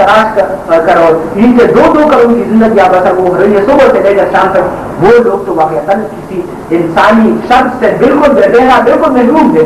صبح جاتے ہیں اور جبکہ رات اندھیرے میں ہو جاتے ہیں، وہ لوگ بالکل جانتے ہی نہیں کہ خدا کی کیا ذمہ داریاں ہیں، قرآن مجید کی طرف سے کیا ذمہ داریاں، جو کہتے ہیں کہ ایسے لوگوں کو اپنے حقوق فراہم کر دو۔ ان لوگوں کے ساتھ یہ اتنا بڑا ظلم ہو رہا ہے کہ اگر آپ نماز روزہ پڑھتے ہوئے اگر آپ کے پاس یہ احساس نہیں تو واقعتاً آپ اس سے انسانیت سے بھی خود آپ محروم ہیں۔ اس غرض کے لیے کہ یہ جو ظلم ہو رہا ہے بعض انسانوں کے ہاتھ دماغ میں وہ اٹھ کھڑا ہو، یہی بات جو کہ زبور اعظم میں بڑے وہ جو انقلاب کے بار بار وہ الفاظ استعمال کرے جو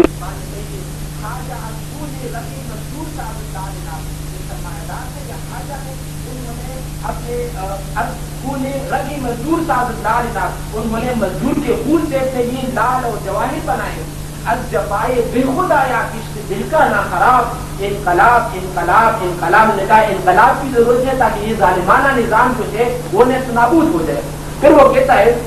آگے کہ وائز اندر مسجد و فرزندی ادھر مدرسہ، کہ آج خاص تو یہ کہ جو وائز ہے وہ تو مدرسے کے اندر بیٹھا ہوا ہے، یہ سمجھ رہا ہے کہ اسلام کو میں یہاں سے اسلام کی علمبرداری قائم ہو جائے گی، اور اس نے اپنے بیٹے کو اسکول اور کالج میں بھیجا ہوا ہے جہاں پر آ کر وہ بے خدا نظام تعلیم نے اس کے اندر سے جہاد اور قتال کا جذبہ ہی نکال دیا ہے۔ تو کہتے ہیں کہ عام پیری پوجا کے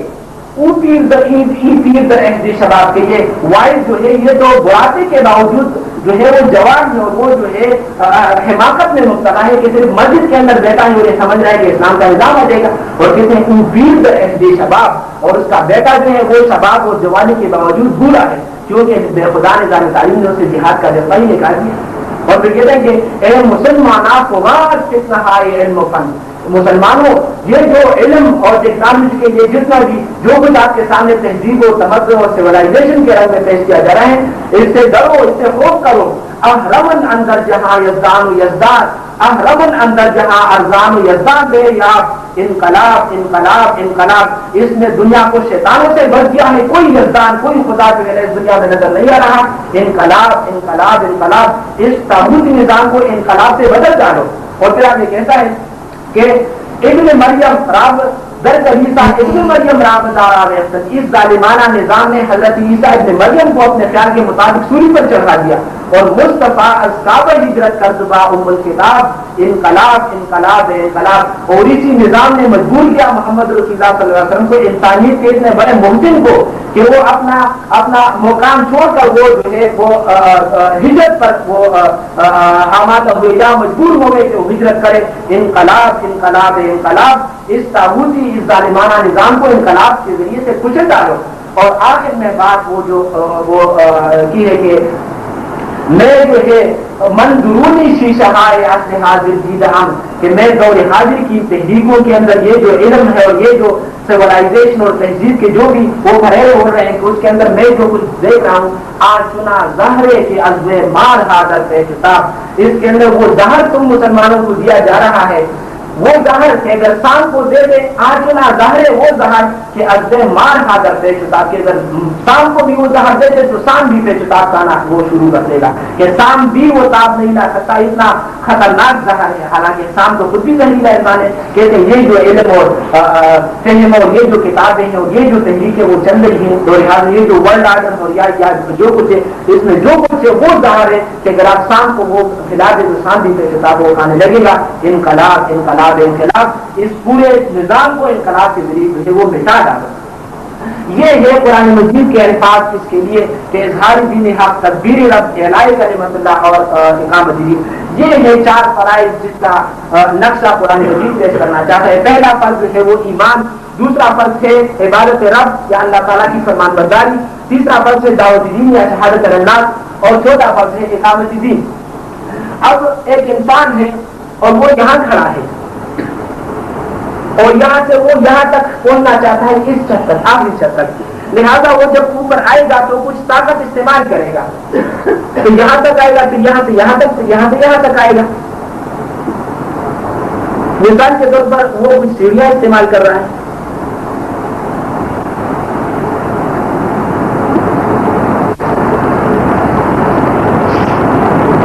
یہ سیڑھیاں ہیں، اور آپ نے دیکھا ہوگا بعض وہ لانس میں کہ یہ جو گول سیڑھیاں ہوتی ہیں یہ ایک ہی جو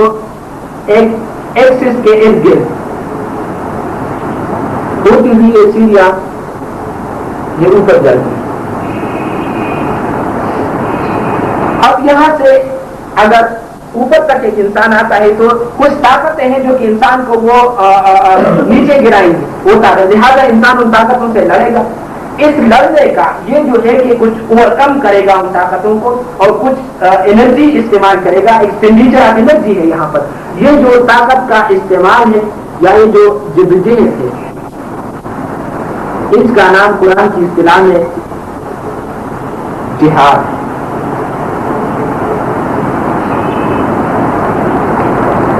اور یہ جو ایکسس ہے جس کے ارد گرد ہو کر یہ سارا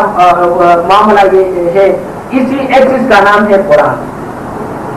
یہاں سے یہاں تک جب آئے گا تو تین قسم کی طاقتیں ہیں جن کو اوور کم کرے گا تو یہاں تک آئے گا، یہ اللہ کا بندہ بنے گا۔ وہ طاقتیں نمبر 1 2، نمبر 1 ہے نفس، نمبر 2 ہے شیطان، اور نمبر 3 ہے غلط رسوم و رواج۔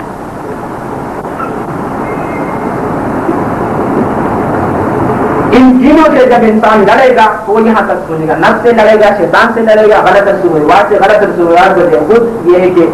انسان کو تو آگے جانا چاہتا ہے، اللہ کا بندہ بننا چاہتا ہے، مگر یہ رسوم و رواج کو وہ نہیں چھوڑتا۔ اب یہاں سے وہ یہاں تک آئے گا، یہاں پر بھی یہ جہاد ہے، اسی جہاد کی یہاں پر بھی 3 قسمیں ہیں، مگر جہاد کی یہاں پر نوعیت پر رہ جائے گی۔ وہ یہ کہ یہاں پر انسان اللہ کا بندہ بن رہا تھا، یہ لیول ہے، یہاں پر یہ کہ دین کو اب پھیلا رہا ہے، پروپیگیشن کا لیول ہے۔ تو یہاں پر جہاد کی نوعیت یہ ہوگی کہ انسان یہ دیکھے گا کہ جو معاشرہ ہے اس میں کون کون سی ذہنیتیں پائی جاتی ہیں، تاکہ ایک ایک شخص کے ساتھ اس کی زبان اور اس کی ٹرمینالوجی میں انسان بات کر سکے. اس لحاظ سے کسی بھی معاشرے کے اندر 3 قسم کے وہ طبقات یا لوگ پائے جاتے ہیں. ایک قسم کے لوگ وہ ہوتے ہیں جو کہ انتہائی سادہ، آپ اپنا جو بھی آپ کا نقطہ نظر ہے آپ سادہ لفظ میں ان کے سامنے آپ وہ بیان کریں، رکھ دیں، اس کو قبول کر لیں گے. اس کا نام ہے وعظ و نصیحت. دوسرے قسم کے لوگ وہ ہوتے ہیں جو کہ بغض اور حسد رکھنے والے لوگ، جو کہ آپ کی مخالفت پر اتر آئیں گے. انہیں اگر معلوم بھی ہو کہ آپ کا نقطہ نظر ٹھیک ہے پھر بھی آپ کی مخالفت کریں گے. تو ان لوگوں کو جب آپ بات پہنچائیں گے تو طریقہ یہ ہوگا کہ جب آپ کوئی بات رکھیں گے تو وہ اعتراض کریں گے تو آپ جواب دیں، پھر وہ اعتراض کریں گے آپ پھر جواب دیں، پھر آپ دوسری بات سامنے رکھیں وہ پھر اعتراض. تو یہ اعتراض اور آپ جو اعتراض وہ کریں گے اور آپ جواب دیں گے، اسی کا نام ہے مجادلہ. اور تیسرے قسم کے لوگ وہ ہوتے ہیں جو کہ انتہائی ذہین و فطین، cream of the nation, intelligentsia of the age, intellectual جو وہ ہوتے ہیں، ان کو آپ ان 2 طریقوں سے نہیں سمجھا سکتے. ان کو جب آپ سمجھیں گے تو آپ کا جو بھی نقطہ نظر، جو بھی آئیڈیالوجی آپ کی ہے، تمام دلائل اور براہین اور آرگومنٹس کے ساتھ آپ پیش کریں گے کہ یہ آرگومنٹ ہے جو اسلام بات نہیں کر رہا ہوں، یہ اگر اسلام کا پولیٹیکل سسٹم ہے میرے پاس کے یہ آرگومنٹس ہے، یہ اگر اکنامک سسٹم ہے یہ آرگومنٹس ہے، سوشل سسٹم ہے یہ آرگومنٹس آپ نہیں دیں گے تو بڑے ذہین قسم کے لوگ ہوتے ہیں، وہ لوگ کبھی بھی آپ کی بات کو نہیں مانیں گے. اس کے لیے قرآن مجید کے اندر جو لفظ ہے وہ ہے حکمت. اب سورہ نحل کی ایک ہی آیت میں یہ 3 چیزیں آ گئی ہیں. وہ ہے ادعو، یہ لیول ہے ادعو الی سبیل ربک، اپنے رب کے راستے کی طرف بلائیے، بالحکمت، آن انٹلیکچوئل اینڈ فلاسفیکل لیول، والموعظۃ الحسنۃ، جو سادہ قسم کے لوگ ہیں انہیں واضح نصیحت کریں، وجادلہم باللتی ہی احسن، اور جو لوگ وہ لڑنے بھڑنے والے ہیں یا اعتراضات کرنے والے ان کے ساتھ آپ یہ معاملہ رکھیں. اب اس میں سے قرآن مجید میں جو سامنے نمبر 1 پر رکھا ہے وہ یہ ہے حکمت. یہ اس لیے کہ جو انٹلیکچوئل ہیں، ذہین و فطین لوگ ہیں، انہی لوگوں سے باطل کا نظام وہ بنا ہوتا ہے. وہی لوگ جو ہے مینیفیسٹو تیار کرتے ہیں، وہی لوگ منشور، وہی لوگ کتابیں لکھتے ہیں، وہی لوگ نظام تعلیم تیار کرتے ہیں. سارا نظام انہی کے ذہنوں سے وہ نکلا ہوتا ہے. لہذا اگر پہلے ان کو کیپچر کیا جائے تو اس سے یہ ہوگا کہ وہ باطل نظام وہ خود بخود نیچے گر جائے گا. نمبر 1. دوسری بات یہ کہ یہ جو انٹلیکچوئلس ہوتے ہیں ان کے پیچھے اور بھی بہت سے ان کے پیروکار ہوتے ہیں، یہ کوئی ایک تو نہیں ہوتے. لہذا ان میں سے ایک مثال کے طور پر اگر مارکس کو آپ مسلمان بنا دیں تو مارکس کے کتنے پیرو ہیں، کتنے کمیونسٹ ہیں، اس طرح کی وہ اس پر نظر ثانی کر لیں گے ایسے نقطہ نظر پر. اس طرح اگر آپ جو ہے وہ اگر کارڈ کو بنا لیں، اگر آپ دوسرے کسی شخص کو بنا لیں تو ان کے پیچھے اور پیروکار ہوتے ہیں. لہٰذا آسانی سے ان لوگوں کے لیے وہ راستہ وہ صاف ہوگا. یہ جو ہمارے یہاں تصور ہے کہ آپ ویسے معاشرے کے اندر پھیل کر آپ جو بھی شخص پہلے آپ دعوت دیجیے، یہ طریقہ قرآن طریقہ نہیں ہے، بلکہ اس ترتیب کے ساتھ کہ ان لوگوں کو پہلے انسان ٹارگٹ کرے پھر آہستہ آہستہ جو ہے وہ نیچے آ جائے. اب ذرا آپ کی تصویر اس معاشرے کے اندر جہاں پر کہ ہم ہیں آپ دیکھیں تو آپ کو نظر آئے گا کہ جہاں تک واضح نصیحت کا تعلق ہے کہ آسان اور ہلکے انداز میں اسلام کی دعوت اور اپنے نقطہ نظر کو پھیلانا، یہ کام ایک بڑے پیمانے پر تبدیلی جماعت کر رہی ہے. جہاں تک اس کا تعلق ہے مجادلے کا، یہ کام ابھی تک تو رکا ہوا تھا. ابھی شیخ احمد دیدار کا نام آپ نے سنا ہوگا، انہوں نے بڑے کامیاب مجادلے اور مناظرے کی جینی سویلر کے ساتھ امریکہ میں اس بائبل گارڈ اور بھی بہت سارے. تو اس میں انہوں نے آ کر اس میدان کو وہ کھول دیا ہے، اس کا اب ایک آغاز انہوں نے وہ کر دیا ہے. جہاں تک اس کا تعلق ہے کہ انٹلیکچوئل لیول قرآن مجید کے تصور کو عام کرنا اور ان لوگوں تک پہنچا دینا، یہاں پر اگر میں کہوں کہ ہم 0 ہیں، 0 ہیں، تو یہ بات غلط نہیں ہوگی، کیونکہ ہم نے ہمارے اکثریت کا جو حال ہے وہ یہ، اور اکثریت میں سے وہ جو تعلیمات کا ہمارا طبقہ ہے ان کا بھی اگر وہ ذکر ہو جائے کہ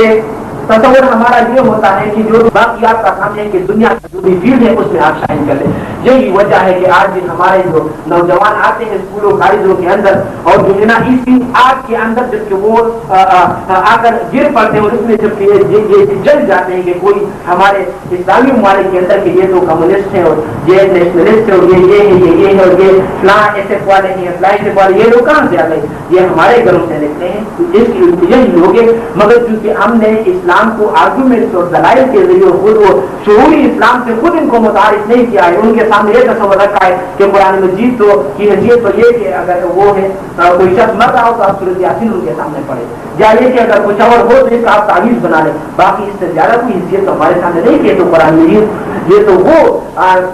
ہائیلی انٹلیکچوئل لیول پر وہ بات کرتا ہے قرآن مجید, جیسے جا کر پوری دنیا جو ہے نا وہ ذہن جائے گی. اگر یہ تصور سامنے آ گیا قرآن مجید کو ہم نے اسی طور پر کوئی ایسی کوئی کتاب ہم لوگوں نے ابھی تک سمجھا نہیں. ابھی تک ہم لوگ اسے صرف تعویذ بنا رہے ہیں, صرف جن بھوت بتا رہے ہیں, یا صرف یہ کہ اس کے کچھ وہ بنا کر کچھ لوگوں کو پلا رہے ہیں, باقی قرآن مجید کا تصور سامنے نہیں آیا. پھر وہ جو فلسفے ہمارے کالجوں اور یونیورسٹیوں میں تھے وہ جو یہ دلیل کی بنیاد پر بات کر رہے تھے, لہٰذا ہمارے نوجوان آتے گئے اور وہاں پر جو ہے وہ ان کے ساتھ بات ہوتے چلے گئے, اور آج وہ لوگ ہیں جو کہ وہ فلموں کے اندر وہی اداکار, وہی فنکار, وہی موسیقار وہ بن رہے ہیں. خود اپنا ایک واقعہ میں آپ کے سامنے اگر بیان کروں کہ میڈیکل کالج میں خود ہمارے کلاس فیلو کہ ایسے کلاس فیلو تھے دو, جن میں سے ہر ایک کا جو والد صاحب وہ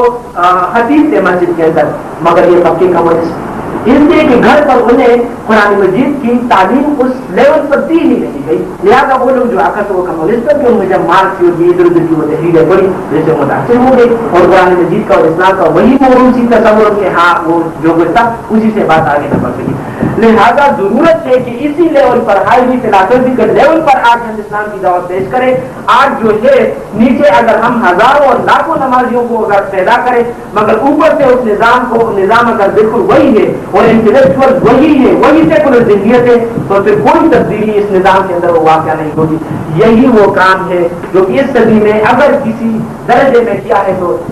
اقبال نے وہ کیا ہے, اور کچھ سلسلہ پھر اس کے بعد ڈاکٹر رشید الدین مخدوم نے وہ پڑھایا ہے. چنانچہ اقبال نے خود وہ جو کہ ایک شکوہ کیا ہے کہ ہمارا مذہبی طبقہ سے اس کام کو وہ نہیں کر رہا تھا. میں نے جب اپنے غزل کے ذریعے اس کام کو شروع کیا, میں نائے غزل سے, تو کہتے ہیں میرے اوپر ان لوگوں نے وہ خطے لگانے شروع کر دیے کہ مجھے بھی انہوں نے کافر بنا تھا. وہ کہتے ہیں کہ میری میں نائے غزل میں تھی ذرا سی باقی, شیخ کہتا ہے کہ یہ بھی حرام ہے ساقی,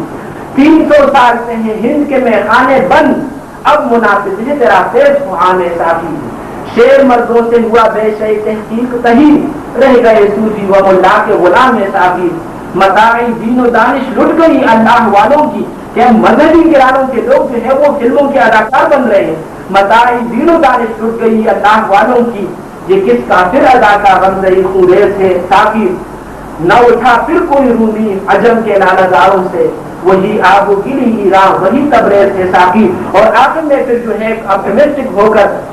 وہ امید کی بات کرتے ہیں کہ نہیں ہے نا امید اقبال اپنی کشتی ویراں سے, ذرا نم ہو تو یہ مٹی بہت ذخیر ہے ساقی. کہ اس کے اندر اگر کچھ لوگ ایسے پیدا ہو گئے, انہوں نے گائیڈ کر لیا تو یہ کام آگے بڑھے گا, ورنہ یہ گاڑی جو ہے وہ ان کی وہ ہوگی. اب یہاں سے یہاں تک ہم پہنچے, یہاں سے یہاں تک آنا ہے. یہاں بھی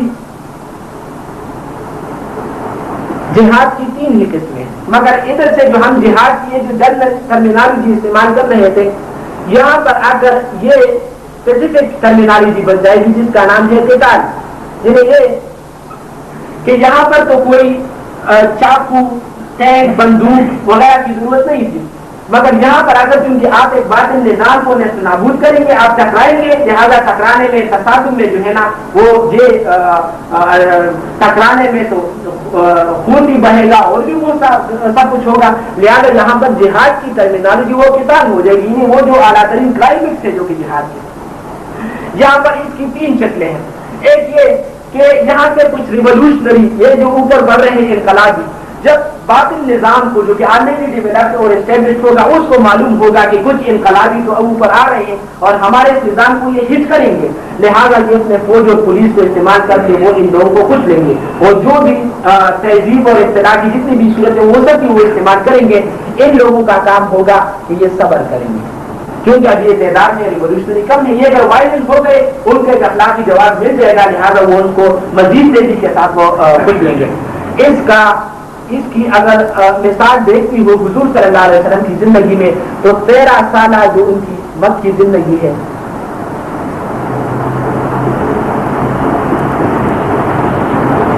وہ اس کی بہترین مثال ہے, جس میں فرمایا گیا تھا کہ اس بلو اعلی یاسر, صبر کرو فإن موعدکم الجنہ, اور خود قرآن مجید میں بھی سورہ نساء میں آیا کہ الم تر الی الذین قیل لهم کفوا ایدیکم، کہ آپ نے دیکھا ان لوگوں کو جنہیں کہا گیا تھا کہ کفوا ایدیکم، اپنے ہاتھوں کو بندے رکھو، انہیں ابھی وائلنس نہ ہو، ابھی تعداد کی کم ہے، لہذا اب آپ کو اگر تعداد میسر آ گئی تو پھر اس نظام کے خلاف جو ہے وہ بولنا ہے۔ یہ جو ہاتھوں کو بندے رکھو، اس کے معنی یہ نہیں کہ ہمیشہ ہمیش کے لیے کوئی وہ گاندھی والا وہ فلسفہ نہیں ہے کہ ہمیشہ ہمیش کے لیے سارا ہو، بلکہ یہ کہ اب چونکہ ضرورت اس کی ہے، آپ کے پاس تعداد نہیں ہے، لہذا آپ اپنے ہاتھوں کو ابھی وہ بند رکھیں۔ اس سے یہ ہوگا کہ نمبر ایک تو یہ جو انقلابی ہے ان کے اندر قوت برداشت پیدا ہو جائے گی، کیونکہ جب یہ مارے کھائیں گے تو قوت برداشت کے اندر اتنی زیادہ ہوگی کہ پھر ان کو پہاڑ کے ساتھ وہ ٹکراؤ تو پھر بھی یہ لوگ پیچھے نہ ہٹیں گے۔ اور نمبر دو یہ کہ یہ جو ایک دن جو لوگ وہ دیکھ رہے ہیں کہ ان لوگوں کو ستایا جا رہا ہے، ان کی ہمدردیاں بھی ان کے ساتھ وہ ہو جائیں گی۔ دوسرا مرحلہ اس کا یہ کہ جب یہ انقلابی ان کے پاس کچھ طاقت وہ آ جائے تو پھر ایک قدم یہ آگے بڑھیں گے، یا جس کے لیے ہم نام دیں گے اقدام، کہ وہ اب یہ اس نظام باطل کو کریٹیسائز کریں گے کہ یہ بھی غلط ہے، یہ غلط ہو رہا ہے، یہ غلط ہو رہا ہے۔ یہ کام حضور صلی اللہ علیہ وسلم نے ہجرت کے فوراً بعد کیا۔ ہوا یہ تھا کہ جیسا کہ رب صاحب نے وہ بناؤں کہ یہ ہے سپوز مکہ، یہ ہے شام اور یہ ہے مدینہ، یہاں تک قریش کے تجارتی قافلے، شام تک مکہ سے شام اور شام سے مکہ تک، یہ صرف وہ ہوتی تھی۔ یہاں پر حضور صلی اللہ علیہ وسلم اور آپ کے جانبدار صحابہ رضی اللہ عنہم اجمعین، یہاں سے حضور صلی اللہ علیہ وسلم کچھ گروپ کی شکل میں دیکھتے تھے مسلمانوں کو، صحابہ کو رضی اللہ عنہم اجمعین، تاکہ وہ یہاں پر نگرانی کرے اور ان لوگوں کو یہ معلوم ہو کہ ہم محض ایسے مبلغ نہیں ہیں کہ ہمارا کام وہاں پر جو کچھ طاقت یہاں پر بھی ہم کچھ محسوس ہو کر دے گئے، نہیں، اب ہم ایک طاقت کی حیثیت سے ابھر رہے ہیں اور اب ہم اللہ تعالیٰ کے کلمے کی اعلیٰ اور اس کی سربلندی کے لیے آہستہ آہستہ اب ہم آگے آئیں گے، لہٰذا یہاں پر وہ اپنی پریزنس کو دکھاتے تھے۔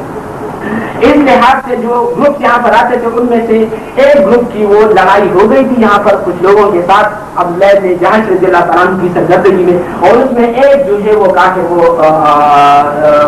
مارا گیا اس لڑائی میں۔ تو اس لحاظ سے حضور صلی اللہ علیہ وسلم نے یہ 8 مہمیں بھیجی اور یہ ظاہر کر رہے تھے یہ کافر جو یہ مارا گیا کہ اسلام کا انداز چیلنج کا ہے، وہ جارحانہ ہے، کہ اسلام جو ہے وہ یہ نہیں ہے کہ جب کوئی دوسرا اس پر حملہ آور ہوا ہے تو انہیں مجبوراً وہ تلوار ہاتھ میں لیے، نہیں، دفاعی نہیں بلکہ جارحانہ کہ اسلام خود ایک چیلنج ہے کسی بھی باطل نظام حیات کے لیے۔ تیسرا مرحلہ اس کا وہ ہوگا کہ جب یہ ریولوشنری جو پارٹی ہے ان کے پاس جو طاقت اتنی میسر آ جائے گی، فراہم ہوگی کہ ان کو معلوم ہو کہ اب ہم اس نظام باطل کے ساتھ جو ہے وہ الجھ سکتے ہیں، میدان میں الجھ سکتے ہیں، تو اس مرحلے کا نام ہے جنگ۔ اس کا باقاعدہ آغاز حضور صلی اللہ علیہ وسلم کی زندگی میں جنگ بدر سے ہوا اور عرب کی حد تک فتح مکہ پر جا کر یہ سلسلہ تھی وَقُلْ جَاءَ الْحَقُّ وَزَهَقَ الْبَاطِلُ إِنَّ الْبَاطِلَ كَانَ زَهُوقًا کہ حق آ گیا، باطل مٹ گیا اور باطل تو ہے ہی مٹنے کے لیے۔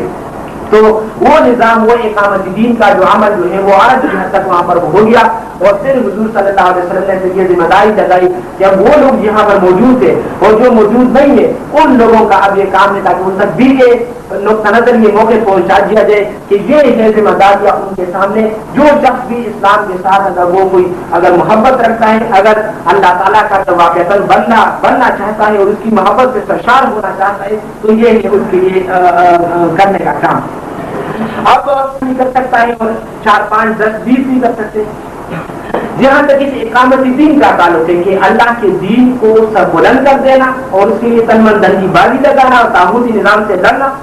یہ ایک شخص کا کام نہیں ہے۔ آپ دیکھیں کتنا الرٹ نظام سے آج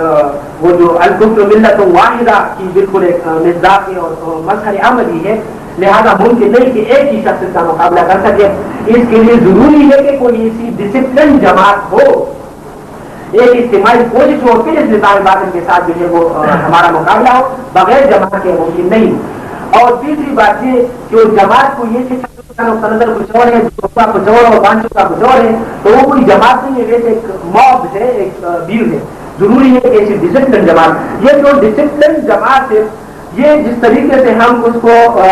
ڈیولپ کریں گے تو اس کے لیے طریقہ جو اسلام کے اندر ہے جو کہ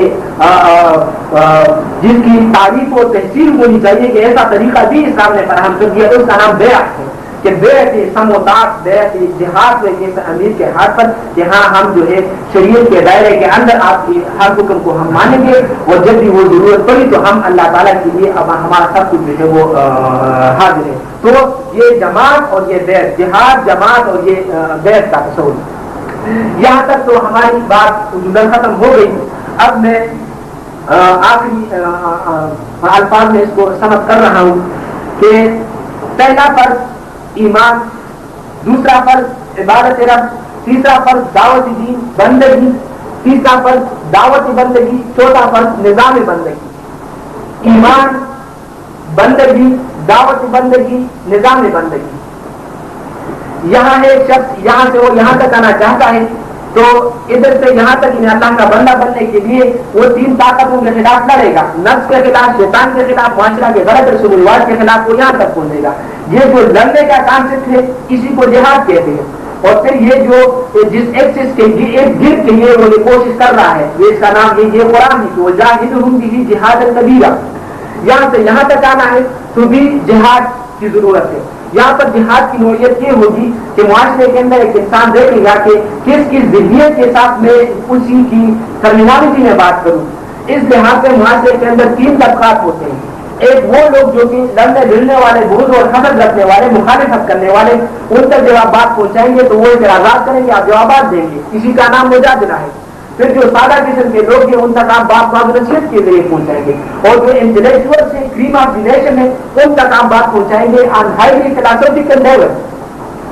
اب یہاں سے یہاں تک آنا ہے، یہاں پر آ کر بھی وہی جہاد ہے مگر وہ جنرل ٹرمینالوجی تبدیل ہو کے یہ قتال بن جائے گی، کیونکہ یہاں پر چونکہ آلریڈی ایک بات نظام ہوگا اس کے ساتھ ٹکرانا ہے، لہٰذا یہ قتال۔ اب یہاں بھی تین مرحلے ہیں۔ پہلا مرحلہ یہ کہ جب کچھ ریولوشنری اوپر سے آئیں گے، نیچے سے آئیں گے اور اس نظام باطل کو معلوم ہوگا کہ کچھ لوگ تو اس نظام کو وہ اب ختم کرنا چاہتے ہیں تو وہ اپنے فوج اور پولیس کو استعمال کریں گے۔ یہ لوگ صبر کریں گے کیونکہ ابھی تعداد میں کم ہے۔ اس صبر کی وجہ سے یہ ہوگا کہ ایک تو انقلابیوں کے اندر قوت برداشت پیدا ہو جائے گی۔ نمبر دو یہ کہ لوگوں کی ہمدردیاں یہ گین کر لیں گے۔ اس کی بہترین مثال حضور صلی اللہ علیہ وسلم کی 13 سالہ مکی زندگی ہے۔ پھر دوسرا یہ کہ ان کے پاس بھی اتنی طاقت آ جائے گی تو ایک قدم آگے بڑھ کر اس نظام کو کرٹیسائز کریں گے۔ اس کی بہترین مثال حضور صلی اللہ علیہ وسلم کی ہجرت کے فوراً بعد کی زندگی، وہ 8 مہمات جو اس نے دیکھی ہوئی۔ تیسرا مرحلہ اس کا ہوگا کہ تخت یا تختہ، کہ آ کر اگر اتنی تعداد ہے اپنے جان فروش ساتھیوں کی تو پھر آ کر براہ راست اس نظام کے ساتھ وہ الجھے۔ یہ جنگ اس کا باقاعدہ آغاز ہوا جنگ بدر سے، اور عرب کی حد تک فتح مکہ پر یہ جو ہے اپنے اس عروج تک وہ پہنچ گیا، اور بعد میں جو ہے یہ ذمہ داری حضور صلی اللہ علیہ وسلم نے پھر ڈالی کہ جو لوگ موجود ہیں وہ جو موجود نہیں ہے ان تک بھی یہ بات پہنچائی جائے، اور پھر ان لوگوں نے واقعتاً اس کو جو ہے جس بلبلے اور جس جذبے کے ساتھ وہ آگے پہنچایا ہے کہ مغرب کی وادیوں میں گونجی اذاں ہماری، تھمتا نہ تھا کسی سے سیل رواں ہمارا، وہ خود ایک بڑی طویل داستان ہے۔ پھر اس کے لیے جیسا کہ میں نے کہا کہ یہ کام انفرادی طور پر انسان کر سکتا ہے، یہ بھی کر سکتا ہے، یہ بھی کر سکتا ہے، یہ نہیں کر سکتا، لیکن یہ جماعت کی ضرورت ہے، یہ چیز انقلابی جماعت کی۔ پھر یہ کہ چونکہ یہ جو طاغوتی نظام ہے بڑا الرٹ ہے، بڑا مضبوط اور مستحکم ہے، لہذا اس کا مقابلہ ایک ڈسپلن جماعت سے کریں گے۔ اس ڈسپلن جماعت کی بنیاد بیعت پر ہے کہ ایک امیر کے ہاتھ پر جو ہے وہ بیعت ہو۔ اب ایک انسان خود دیکھے کہ ان فرائض کی ذمہ داری وہ اس پر جو پڑ رہی ہے وہ کس درجے تک اس کو وہ ادا کر رہا ہے۔ جو لوگ پہلے سے ادا کر رہے تھے ان کو مبارک ہو کہ اللہ تعالیٰ نے مزید توفیق دے، جن لوگوں کے سامنے تصور نہیں تھا اب وہ اسی عزم مصمم کے ساتھ اٹھے کہ ہم ان فرائض کی اور ان ذمہ داریوں کی ادائیگی کا بندوبست کریں گے۔ میرے سامنے جیسا کہ اب میں آپ کے سامنے چونکہ یہ پیش کر رہا ہوں، میرے سامنے بھی یہ تصور آ گیا کہ یہ ہے دینی فرائض کا تصور۔ پھر اس میں یہ جو فرض ہے کہ اقامت دین کے اس کے لیے تو جماعت کی ضرورت ہے، لہذا کچھ چاہیے کہ انسان کو اسی جماعت ڈھونڈ لے کیونکہ اس فرض سے تو فرار نہیں، اس سے فرار تو یہ کہ انسان گویا کہ واقعات ذمہ داریوں کی سے وہ مکمل ہو گیا ہے۔ تو اس کے لیے کہ کوئی ایسی جماعت ہو، ہر ایک انسان کا یہ کام ہے کہ وہ خود دیکھ کے مطالعہ کرے، کوئی ایسی جماعت اگر ہے تو اس کے ساتھ وہ شامل ہو کر یہ کام کرے، کیونکہ یہ فرض میں شامل ہے۔ اگر وہ کسی ایسی جماعت کو نہیں پا رہا کہ کوئی ایسی جماعت نہیں ہے تو پھر خود وہ انسان اٹھے اور لوگوں کو دعوت دے کہ آج یہ کیونکہ فرض ہے کہ اجتماعی حالت کے لیے جماعت ہونی چاہیے۔ جو لوگ مطالعہ نہیں کر سکتے ان کے سامنے میں ہند کے طور پر یہ رکھ لوں، اور حضور صلی اللہ علیہ وسلم کی حدیث بھی ہے کہ لا یؤمن احدکم حتی یحب لاخیہ ما یحب لنفسہ، کہ آپ میں سے وہ شخص مومن نہیں ہے کہ اپنے لیے چیز کو پسند کرتا ہے اور دوسرے مسلمان بھائی کے لیے پسند نہ کرے۔ میں نے جب دیکھا تو مجھے جماعت انتظام ہو کر یہ کام کر لگی، اس کا نام ہے تنظیم اسلامی اور ڈاکٹر اسرار احمد صاحب اس کے امیر ہیں۔ کوئی جماعت اور کوئی شخصیت مطلوب نہیں ہے، اصل مطلوب رضا الہی ہے اور ان فرائض کی ادائیگی ہے۔ یہ اگر ان فرائض کی ادائیگی کے لیے اور رضا الہی کے لیے اگر ہماری 10 جماعتیں اگر چھوٹ جائے تو پھر بھی ہمارا فرض ہے کہ ہم 11ویں جماعت بنائیں۔ 20 امیر اگر نائب ثابت ہو جائے تو پھر بھی ہمارا فرض رہے گا کہ ہم 21ویں امیر کو منتخب کریں، مگر اس سے کوئی فرار نہیں، ہم سب انسان ہیں، لہٰذا انسانی جماعت ہمیں بنانی پڑے گی، انسانوں میں سے کسی امیر کو منتخب کرنا پڑے گا، ان میں سے کوئی ایک امیر نہیں تو دوسرا نہیں تو تیسرا، مگر اس سے جو ہے وہ کوئی فرار نہیں۔ لہٰذا ہر ایک انسان کی سوچ ہے کہ وہ ان ذمہ داریوں کو کہا کیجیے، وہ بالکل بےسود ہے اگر وہ مسلمان ایک غیر جماعتی زندگی بسر کر رہا ہے کہ جز اللہ اگر جماعت کے اللہ کے ہاتھ تو جماعت پر ہے۔ آج اگر اس طاغوتی نظام کو اگر ہم نے نابود کر سکتے ہیں تو جماعت کے ذریعے ڈسپلن جماعت کے ذریعے کر سکتے ہیں، اگر ایسا ہم نہیں کر رہے تو اس کے معنی یہ ہے کہ ہم نے اس کو کھلی چھٹی دے دی ہے، ہم مسجدوں کے اندر نماز پڑھیں گے اور دوسرے ہم نے اشغال میں مصروف ہوں گے اور تابوت اور شیطان اور دندناتیں جو پھیریں گے، اور جہاں تک کہ ہم ان عبادات پر بھی خواہش نہیں دے سکتے، اللہ تعالیٰ ہمیں توفیق دے کہ ہم اس کے کلمے کی سربلندی اور اس کے اعلاء کے لیے تن من دھن کی بازی لگا دیں۔ وآخر دعوانا الحمدللہ رب العالمین۔ آپ حضرات تمام تشریف